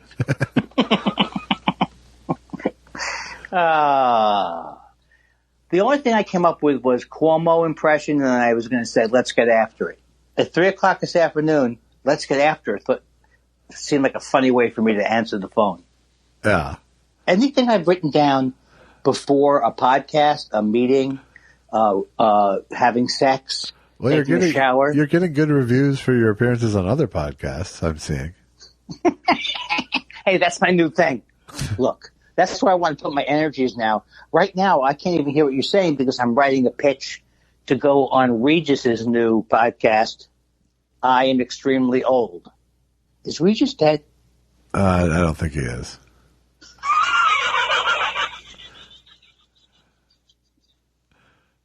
My initial answer was going to be for all intents and purposes, but that just didn't seem. I know, but there's something funny about the fact that we don't know if Regis is alive. It's not like knowing if Fish was a Fish. That's not his name. What was his name? Fish? Abe Vigoda? You know it. I didn't know if you meant the jam band. Or I wouldn't know that. I haven't never heard that. I've heard it as a joke, but is the name of a band? Yeah. Abe Pagoda's Mustache. No. What's it called? Fish. No, you're trying to do a postmodern Abbott and Costello thing with me. It's not going to work. It's not whatever you're trying, Josh, whether it's just having a conversation, whatever it is, talking to a normal person, it's not going to work. I know you know that. Okay, so enough with the Rage Against the Machine. What about Fish? I saw there was a little dust-up of, I don't know about you, Josh, but I heard there was a little dust-up this week about Rage Against the Machine because it turns out that who's a fan of it? It can't be the guy who used to be in the House. I don't even remember his name. I don't know what you're talking Paul. about. Isn't his name Paul? He's a handsome fellow. Who? In the House? What does that mean? He's the Speaker of the House. He's Speaker of the House. Oh, okay. The last Republican Speaker of the House. Yeah, that would be Paul. I don't know why I can't get past Wellstone in my head, which is the opposite. But what the fuck's that douchebag name? I think he said that he was a Rage Against the Machine fan. Yeah. Either him or someone else. Yeah. Paul Allen. Paul somebody. What the fuck is his name? You know what? The fact that you can't say his name is because of how much he's hurt us. That might be, but he's hurting me more by not knowing at this point. Paul Ryan. Oh, that's right. We should have had that. We should have had it. But he's so, is it the word unmemorable or immemorable? I can't even remember. He's just a creep who helped nothing. Yeah, he was horrible. And Clyde? And he opened the door to an even more horrible age upon his exit. I know. I don't know about you. I'm not letting this GOP off the hook for Trump. No. You know what I'm ready for? I'm ready for some questions. I sure hope it's questions. I kind of heard you verbally start it. Yeah. And I thought if I hopped in, I thought I'd get points. Was I Chuck Todding you? Hey, yeah, you just reminded me. If anybody needs to cheer themselves up in the morning, it's an hour of Katie Tur and Chuck Todd together. If you like both of them separately, you'll love them together. Sarcasm 2020. Oh yes, it's sarcasm night. And the feeling's right. Yes, it's sarcasm night. Oh, what a night. What a night. Oh, what a night. Sous vide says... Hi, Sous vide. I miss you. Says, why am I acting like a phony? I don't know. Don't say hi. Miss Hathaway from Beverly Hillbillies, a wild card I know, has the situation improved? Well, it has not improved, it turns out. No. It's terrible. Jethro, tell them how terrible it is. That's all I got. Oh, I thought you were going to do Jethro. Oh, I could never do Jethro, if that's any comfort. No, it's Miss Hathaway. Miss Hathaway was the request. That's all I had to do. And I think you know what? You conjured her image in my mind. Good. Oh, Mr. Drysdale. Oh, Mr. this person. Oh, Mr. that person. What, you're not going to do Mr. this person now? Okay, you ready? Hi. Where's that? Hello, this is this person. Get me that person on the phone. Oh, he's a regular Sandy. He's a regular. Who's the guy? Who's that guy? Paul Ryan. Shelley Berman. I'm a Shelley Berman. You're a Shelley Long. Oh, that was good. See, that's what you bring to the table. I like this insulty guy that we're doing. Yeah? Fuck you. All right, fuck you. Get to the next letter. Fuck you. Hey. Television Savalas says, I'm writing a movie where Josh schedules a spiral recording in the morning so Andy's not so high, only to be disappointed. It's called You're Waking Baking Me Crazy. That would be, it's amazing that he says that, because I wrote down here today that earlier today I actually got scared. I was like, how many edibles have I done? I had to sober up before the show. Yeah. That's a bad sign, right? Were you actually slapping your face at any point? No, but that's what I was thinking about, what I was going to do tonight. Would it be coffee? Yeah. I'm worried about, do I have enough time to sober up from the gummies before the show? Yeah. Well, thanks for thinking about it. But did you hear his joke? You're waking bacon me crazy? Yeah. Oh, God, that's good. Right. But no, the point is... Or did you get sucked into a self-absorbed spiral before we got to the punchline? No. You're waking bacon me crazy. And I would hope... there are some kind of requests that I could see getting tired of. I'm not tired of them now. I'm not tired of James Mason as a beautician. Yeah. But any bacon, I can't imagine ever getting tired of you baking me crazy. Okay, good. Mark Thompson says, gentlemen, seriously, in preceding weeks we get pussy lickers and cocksuckers. I turned beet red and had to buy some pearls to clutch. Remember, you don't have to work blue. Unless it's about Andy's soft serve penis, that's always big guffaw. See, I laughed. You know why I laughed? Now you say, because you have a sense of decorum and you're easily nauseated, you say enough already. Enough jokes about how things aren't working down south, how Andy, please, why? No, not in front of the nice people. I've got things that are happening down south that's no good. If it has to be hard. Please, Andy, not the nice people are here. Please. I have a soft penis that can't get hard. You really want to make music that people can turn into songs? That card. It's the soft penis card. It's a soft penis card. It's available. It's accepted at. Man, you know how sucky. How low have I sunk? But your bits are as half-hearted as your penis. You know what's terrible about this? This is actually. I'm actually in my mind thinking, "Oh my God, oh Jesus Christ! I hope if Susan Allison ever does hear something, this isn't it." Well, it's all every week you do it. It's the most recent episode, so stick it in the zeitgeist. We're gonna have to put a warning label. That's the only place you can stick it. Am I right? I like you. I like you up high like that. Am I right? Not Tweet Bahara says, "Hey Andy, guess who was 6'2" in the movie of his life, but 5'5" tall in reality? Lawrence of Arabia. I wonder if Jimmy O's carries a line of desert wear." Oh my God! I mean, I'm a. I only joke about being slow, but I'm a very smart person, right? Yeah, very smart. Josh? Very smart. No, Josh, seriously. Super smart. Triple-digit IQ smart. That's pretty good.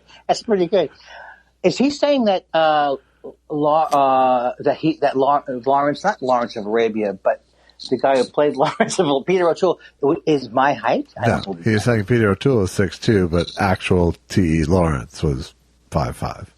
That guy, you mean the guy who they inflated the goddamn story about? Yes.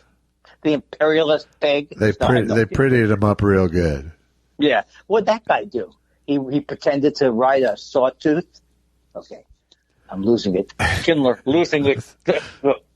Earth to Josh. I don't know what that means. I don't know that I can get past he pretended to ride a sawtooth. Yeah, that's what I said, but what does it mean? I don't know. That's like a Harlan Williams. I went into Harlan Williams land. How you doing there, my little cockadoodle?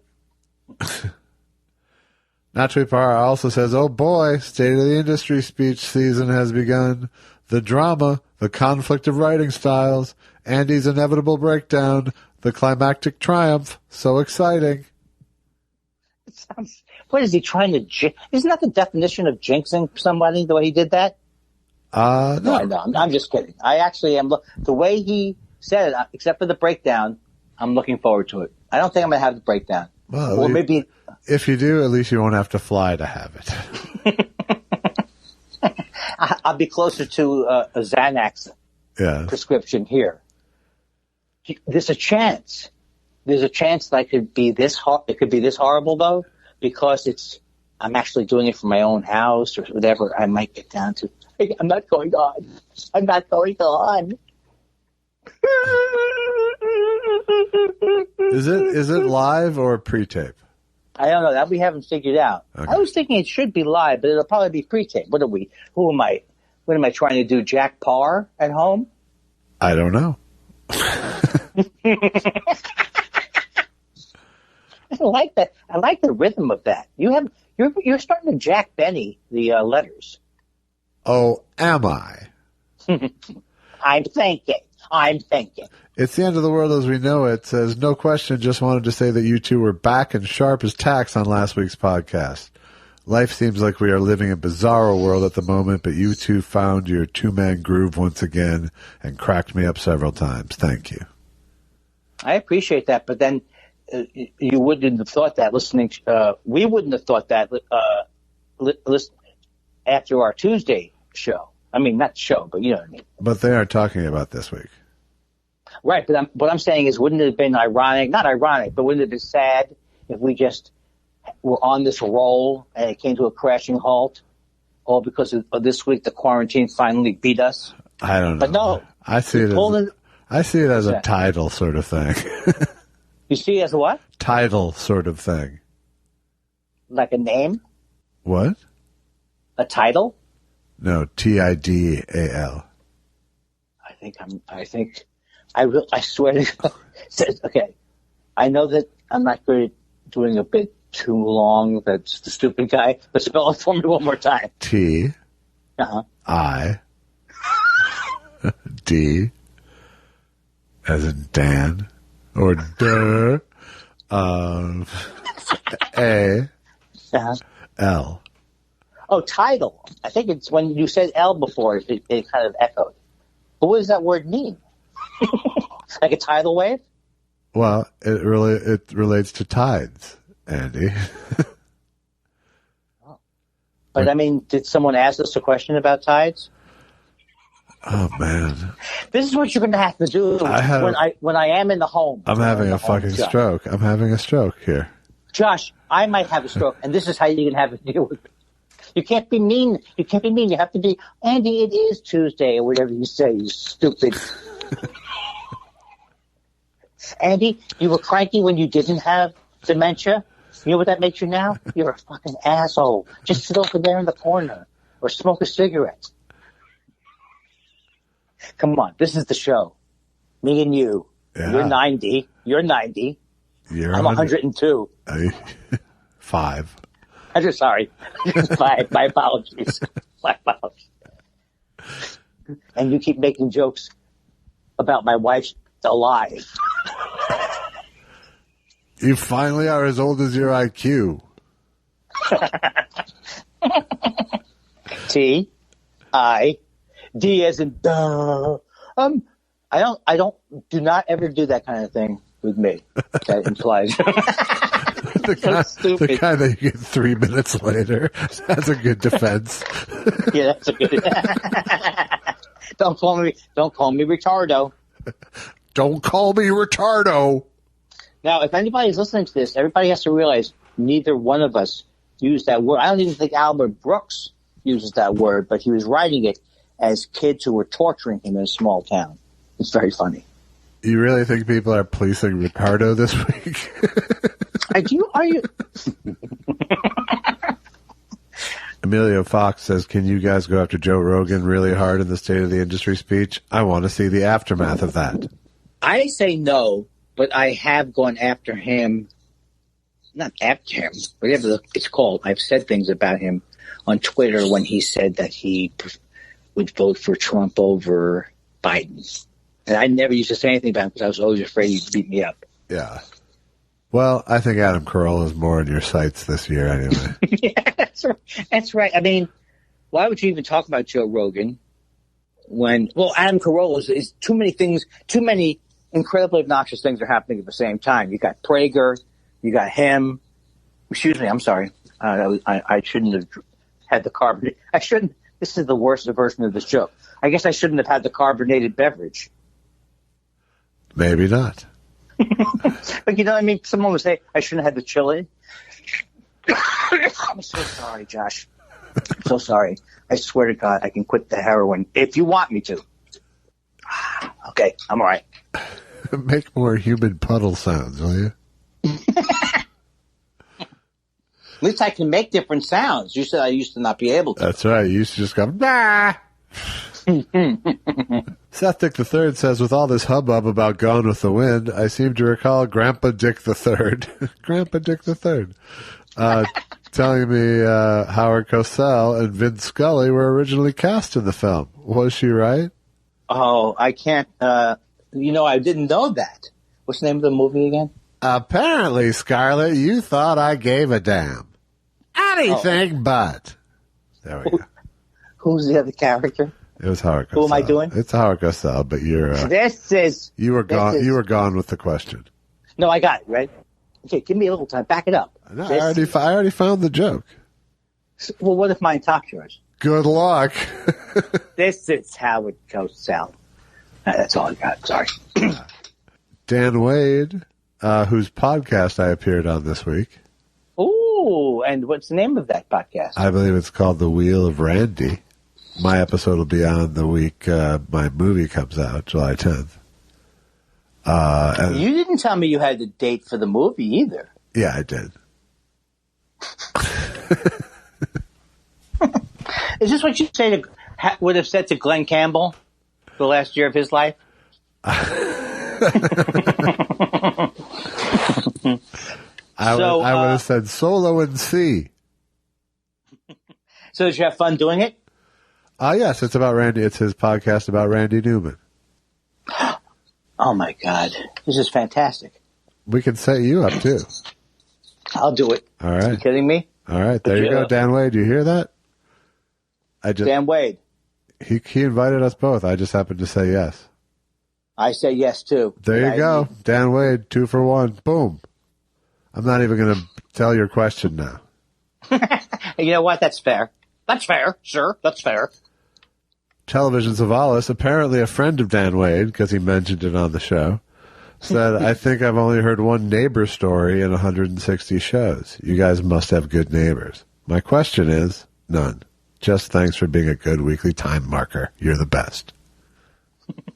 Thanks, Television Savalas. Who loves you, baby? I like that one.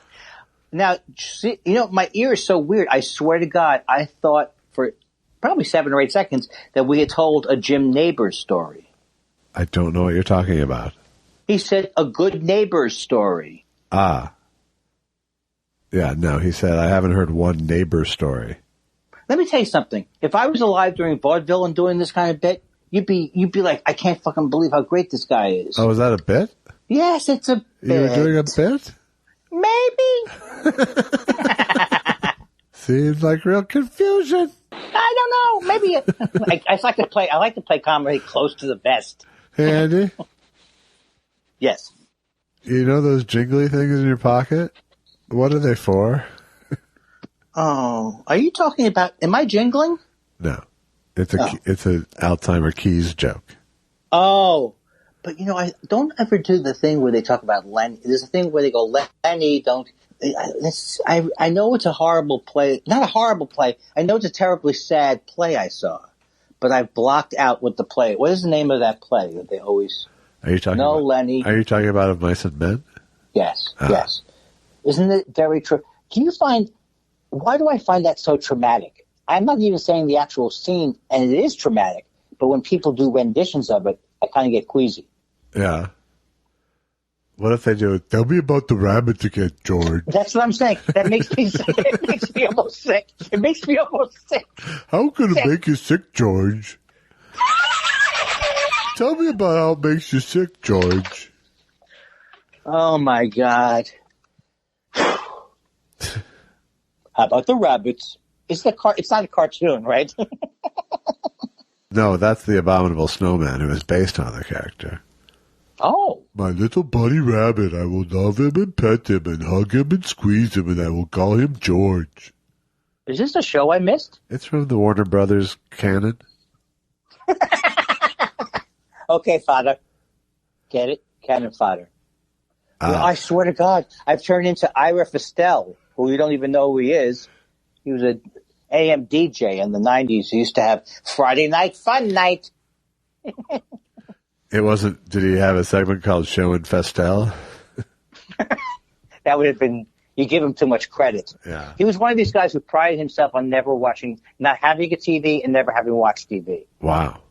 So when callers, and it was one of those talk radio shows, but when anybody would call him up and tell him, did you see this on TV? He goes, as I've said before in the show, I don't have a TV. I'm a radio man through and through. Right. And he went to movies. He took his kids to movies. I think his family ended up hating him. Who could like that? Marconi, yes. Edison, yes. Philo Farnsworth can fuck himself. That's exactly it. It does sound a little, what's the word, picky, or is it where you don't have a case. Yeah. Sounds crazy. Yeah, it's kind of crazy. Jason Parton says, this one came to me at a gig last night. Clearly, I was paying attention to the set, right? Who is your favorite musical odd couple, real or fictional? Supergroups a la We Are the World do not count. Well, how many people have to be in this supergroup? He's saying they don't count. He's talking musical odd couple. Oh. Is it a man and a woman? Is it a duo, or what's the setup?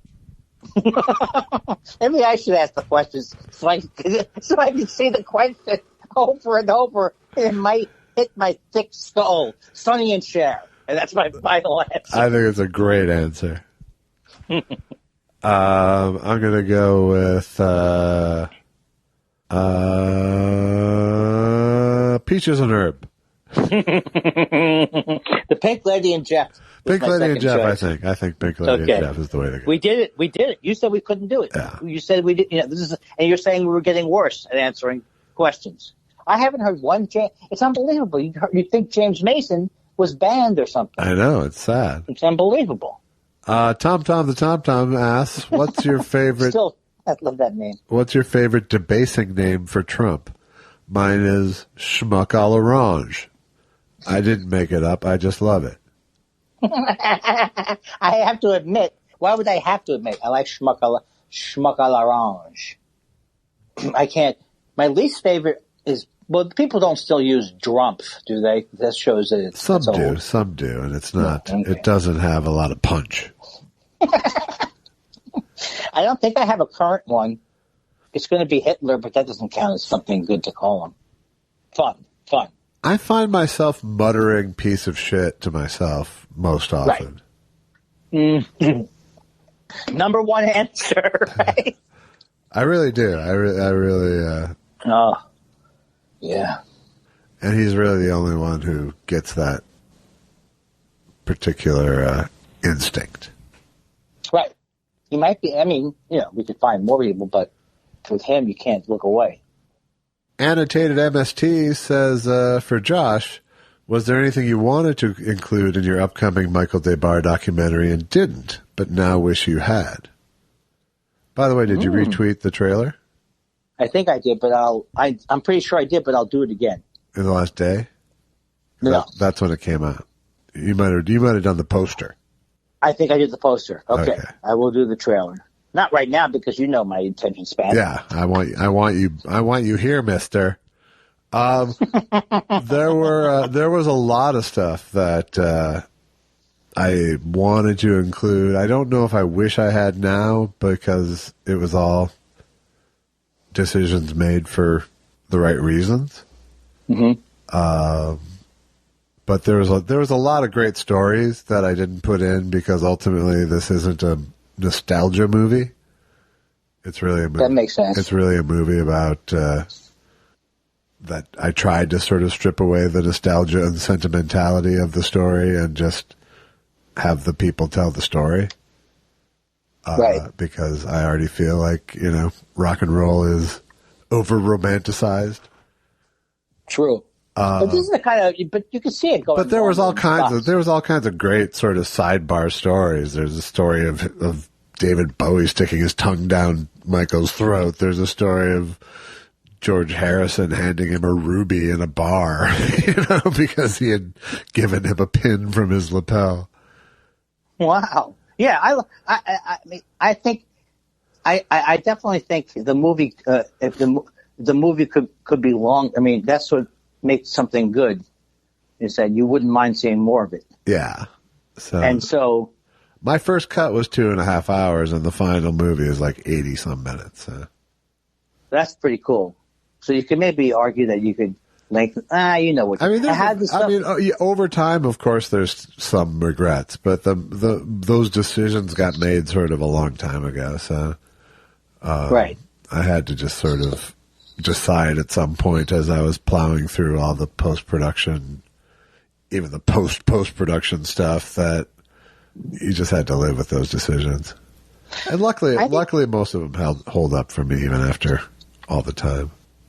I just love the fact that he's not like he's a fleeting image, but he's a image that fits. I don't want to say like, zealot, because I never really even saw zealot go all the way through. I mean, he kind of like stands at a time almost in a way as his own impresario thing. I'm not good at talking, sorry. You're getting a little Norm Crosby here. Yeah, I'm getting a little wrong. Sorry, I'm sorry about this. Please take out anything that does not service. It's an excellent documentary that I enjoy. Normally, I talk about with panache. If I let you down, buddy, right there. So you ate the edible like at 5, right? What's that? You ate the edible around 5 or 6 then. No, I didn't eat an edible. No, no, yeah. I think it was, it was 5 or 6, yes. Right. Yes. And I miscalculated because I think I'm a little loopy. You're a little loopy. And I just want to say from the bottom of my heart something that is doesn't solve the problem. GW1972 says, how does Andy Kindler feel about Chappelle being praised for his new 30-minute set with no laughs when he invented the genre? Love you guys. Stay safe. Be well. That's a great. And I enjoyed that question. That was really funny. That's great. I haven't seen it. I do want to see it, but it's worth seeing. Cool. I haven't seen him. It's a weird thing with him. I've always loved him, and then I don't usually watch much of him. And I don't know why that is. Well, part of it is that it requires like 2-hour chunks of your time. But oh, right, because yeah. But not this one, right? This one, no. This is a half hour. That is the thing that they released, and it's it's very raw, but it's totally of the moment, which is impressive, and it made me have great respect for him because I tend to sort of feel like he's self-indulgent sometimes. Mm-hmm. And he probably is, but who gives a shit? Right. But, the chops that come with doing these 2 and 3 hour guest sets, result in this real, just tremendous fluidity and confidence and saying new things on stage, Right. That's interesting. I mean, I don't know why I say interesting, but you know what I mean. Like, I would get so tired of hearing myself talk that long, and then you would think he doesn't need to talk that long, but he wants to talk that long, and so, why not? Yeah, that's kind of ultimately where I come down to, which is like, well, everybody else, they tell them to get the fuck off the stage. Right.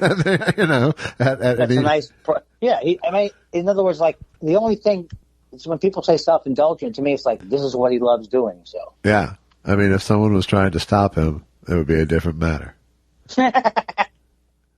But sometimes I'm slow in the uptake on seeing things, especially when everyone's talking about it. But I'll watch it. Who cares? Who am I talking to? Am I at a speech? Is this a dinner where they're honoring the Dave Chappelle? I almost said Chris Rock.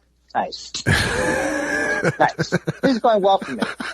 And another, I said to Ron Funches today, okay, brother, thanks a lot. Now, yes, I say brother. I do say brother. But why am I saying it then? Okay, brother. And then I had to say to him, this is terrible with the Black Lives Matter and the OCD. I don't know if he even was still on the phone by the time I was done with the over-explaining.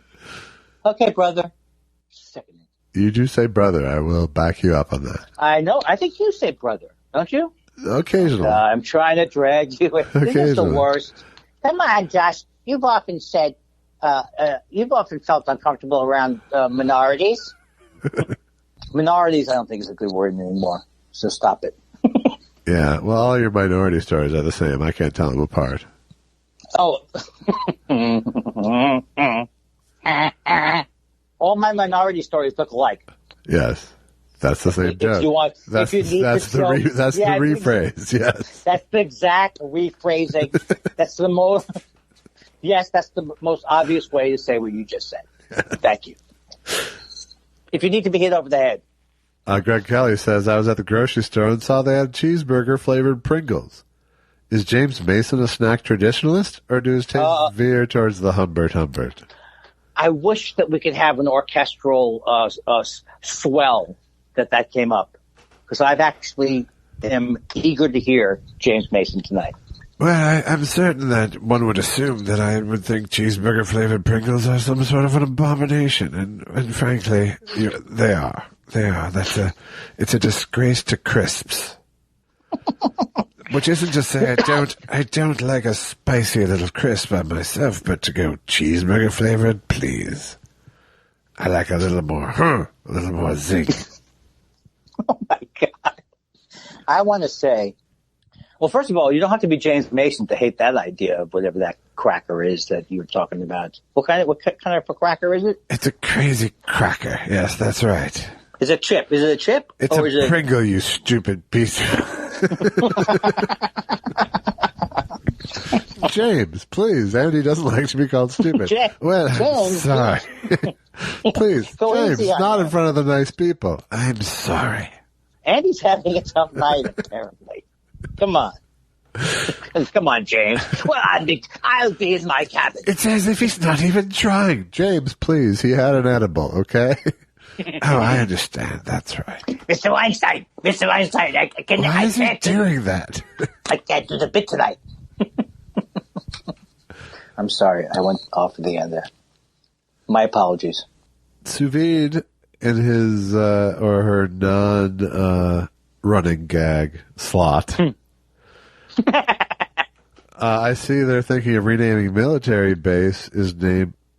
I see they're thinking of renaming military base. Oh, it is poorly written. Okay. It's named for Confederate military people. How does Foster Brooks feel about this? Haven't heard from him in a while. Have you talked to him about it? And I know he likes to stay up on top of the news. I think it's a disgrace to be renaming the army bases after a defeated Southern generals in the first place. It seems that Foster Brooks, I'm not sure of his commitment to Civil War comedy.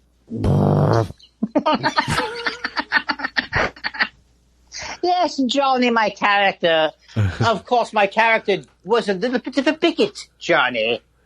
My character was conceived as an antebellum sort of chap, but I suppose I could adapt it for a post-war world.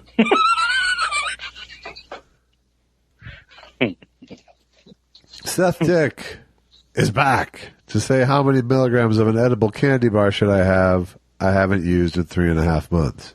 I think 10? you can always Start with 10? I would say 10. It's not like he hasn't. You could argue 5, but I think you get into that area where it's not going to be enough. So I say start with 10. Yeah, 10 you're not going to get in much trouble with. Right. I found with edibles that sometimes I need to take up to 20. Well, I don't need anything. Don't go by me. What did you take 5 minutes ago? I didn't take anything 5 minutes ago, but earlier tonight. I know. What is it? What am I on trial? No. Weed. Oh, that's right. It feels different. Tom, the Tom is back to say He's back. Is Apatow and Benson were talking lovingly on DLM about writing to sets with Andy 30 plus years ago. Andy's act was all about how he is bombing, so the exact same material as today. Oh, what show was this on? Doug Loves Movies, I guess. Oh, yes. Well, Doug Benson and I go way back, and Jed and I go way back, way, way, way back. It's unbelievable in a way to think about it and Paul Feig too, and to think about how far it goes back to 86 or 87. And then with you, did we decide 1990 or 89 or what did we decide? No, like 92. Yeah. I really want to be, seriously, I want to hold court at the motion picture retirement home. I have so many great stories already stored away. I'm just kidding, folks. I'm just kidding. Yeah, maybe bring some out for the show. You wouldn't mind. Look, they're not paying for it, all right? When they pay for this podcast, then I'll be funny. Oh, they're paying for it tonight. Cigar-shaped UFO says, I hate to say it because of why it's happening, but I really like the way the show has 5 unique segments now. It'll be one thing I'll miss when this whole thing is over. The first thing I'm going to do when I get out is buy a tank helmet and visit Andy's site. What is that implying that we're going to be that someone will have bombed us or something like that? I'm not exactly sure. Well, I hope we get out of here, and I hope, yeah, I do hope that. But in the meantime, this is heaven. Doing the podcast in 5 easy. I call it. You know what I call it? 5 easy pieces. Thank you. Steve Norwood says James Mason and Gregory Peck start a podcast where they talk about their lives in lieu of additional therapy. Which one says pussy lickers? It's up to you. You do both voices. I don't know. What do you think? Well, I suppose it should be me. Pussy lickers. Yes, it should be me. Well done. Ooh, talk about that was like a what is it? A haiku or something. Yeah, at least. Smooth as silk. That's all I know. Rookie Caroca says so much of talk of Professor Irwin Corey. The Film Rise Comedy Channel on Roku has what you need with all 3 seasons of Norm Crosby's Comedy Shop from 78 to 81. Kip Adada, Henny Youngman, Dick Shawn, Vic Tayback for some reason. What's the name of the channel? The Film Rise Comedy Channel on Roku. Man, it's on. Hey, I'm afraid I'm going to end up on the Film Rise channel on Roku. Choo choo chee chee ching changa choo choo. Signed a 3 download deal with the Film Rise Comedy Channel on Roku. Roku sounds like something that happens to you after you go into a Japanese Sounds like something you requested a Japan with another reference. How about a Joku, huh? Aaron Raymer says Andy Kindler was great on the Greg Fitzsimmons show. He even plugged Thought Spiral, then proceeded to say how bad the show was. Thanks for the shows, guys. Well, unknowingly, or because I'm always very thick, I think I answered this online somehow. Julian Valentine. I'm sorry, go ahead. Oh, go ahead. I'm done. What was your answer? That it was just me, and that I was just being, whatever I say is just self-deprecating. Julian. Julian. That's funny. Oh, man. Julian Valentich says, Andy, despite some intermittent freezing, it was great seeing you in Eddie Pepitone's bunker the other day. Any favorite bits of his that you have or things you've learned watching, talking shop with him? Well, I do love to, I mean, there's nobody who I don't love more like bantering with, and I love him I just love everything about him. And, yeah, this was a little, this is the downside of a Zoom type thing. No matter how you play it, once you're frozen on your end or if he's frozen on his end, it starts to, it can affect the rhythm. Right. But I think we still had fun though. And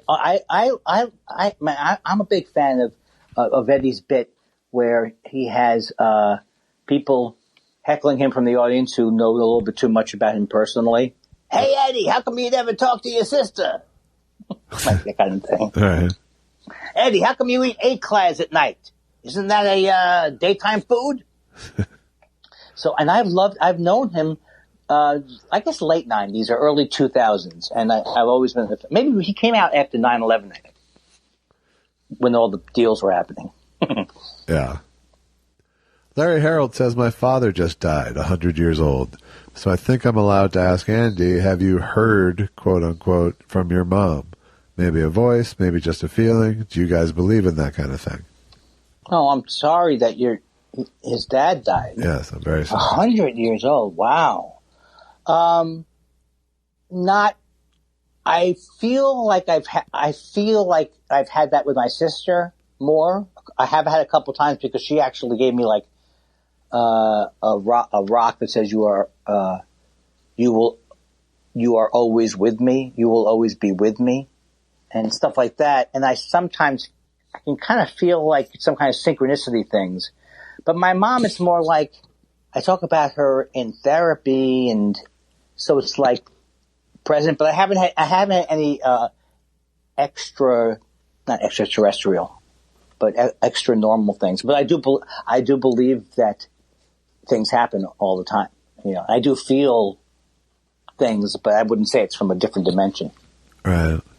Yeah, I don't know if I believe in the supernatural, but I do. I've had.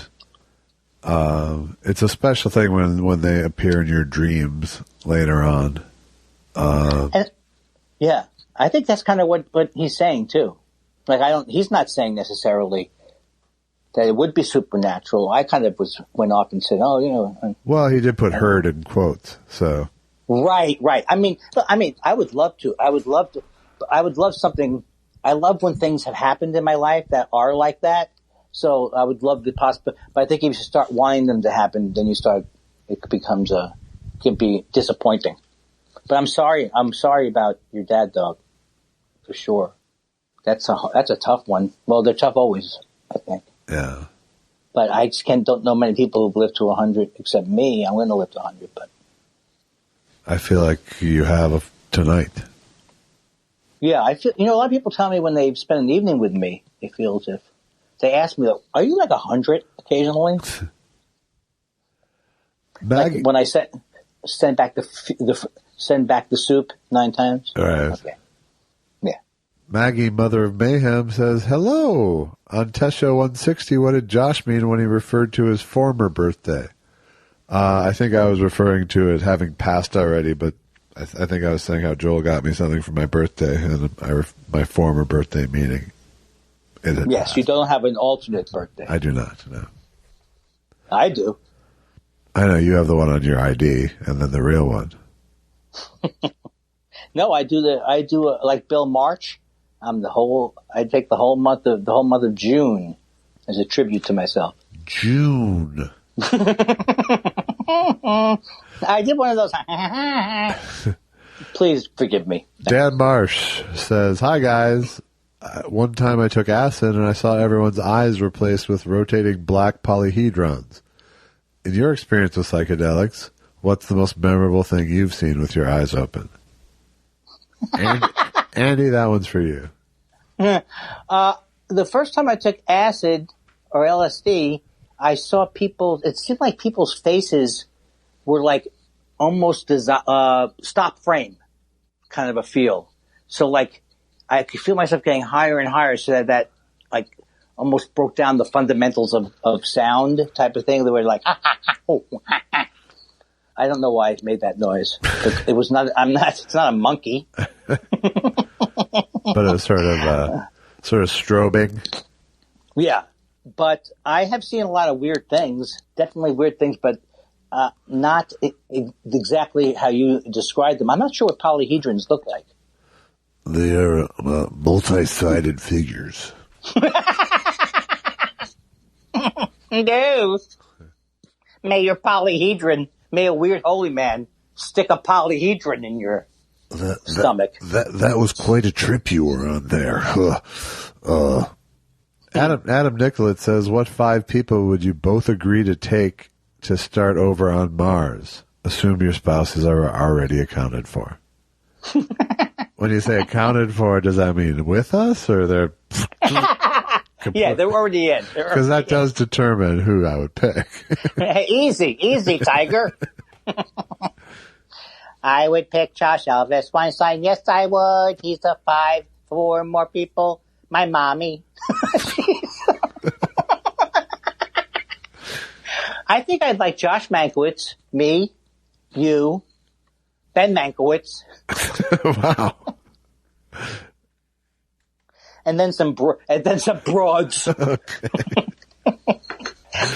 I hate to say this, even without the pot, I think I'm running low. Yeah. Well, we're almost done. My apologies. What about you? I'm going to skip my 5 people and just move on to this last question. Son of Johansson 2 says, "Andy, your dick should file for unemployment because that shit is clearly not working. Congrats on the documentary, Josh." Oh. Speaking of my documentary, the trailer is now out. I'd love if you go check it out. It's on YouTube. Michael Debar, Who Do You Want Me to Be? Andy's album, Hence the Humor, is available everywhere comedy albums are bought and streamed. Right. No physical copies. And if you'd like to support our show, go to buymeacoffee.com/thoughtspiral and buy us a coffee. If you want to support our show without any money changing hands, go to Apple Podcast. Leave us a nice review and 5 stars. If you want to get a hold of us, Twitter's good. Thought_spiral. Thought Spiral at show@gmail.com during the week. Ba-ba-boom. Lots of info all at once. You know, I'm very easy to get a hold of, if that's what you're wondering. Yes. Oh, See me on Cameo. Speaking of which, here's this nice thing about your thing on the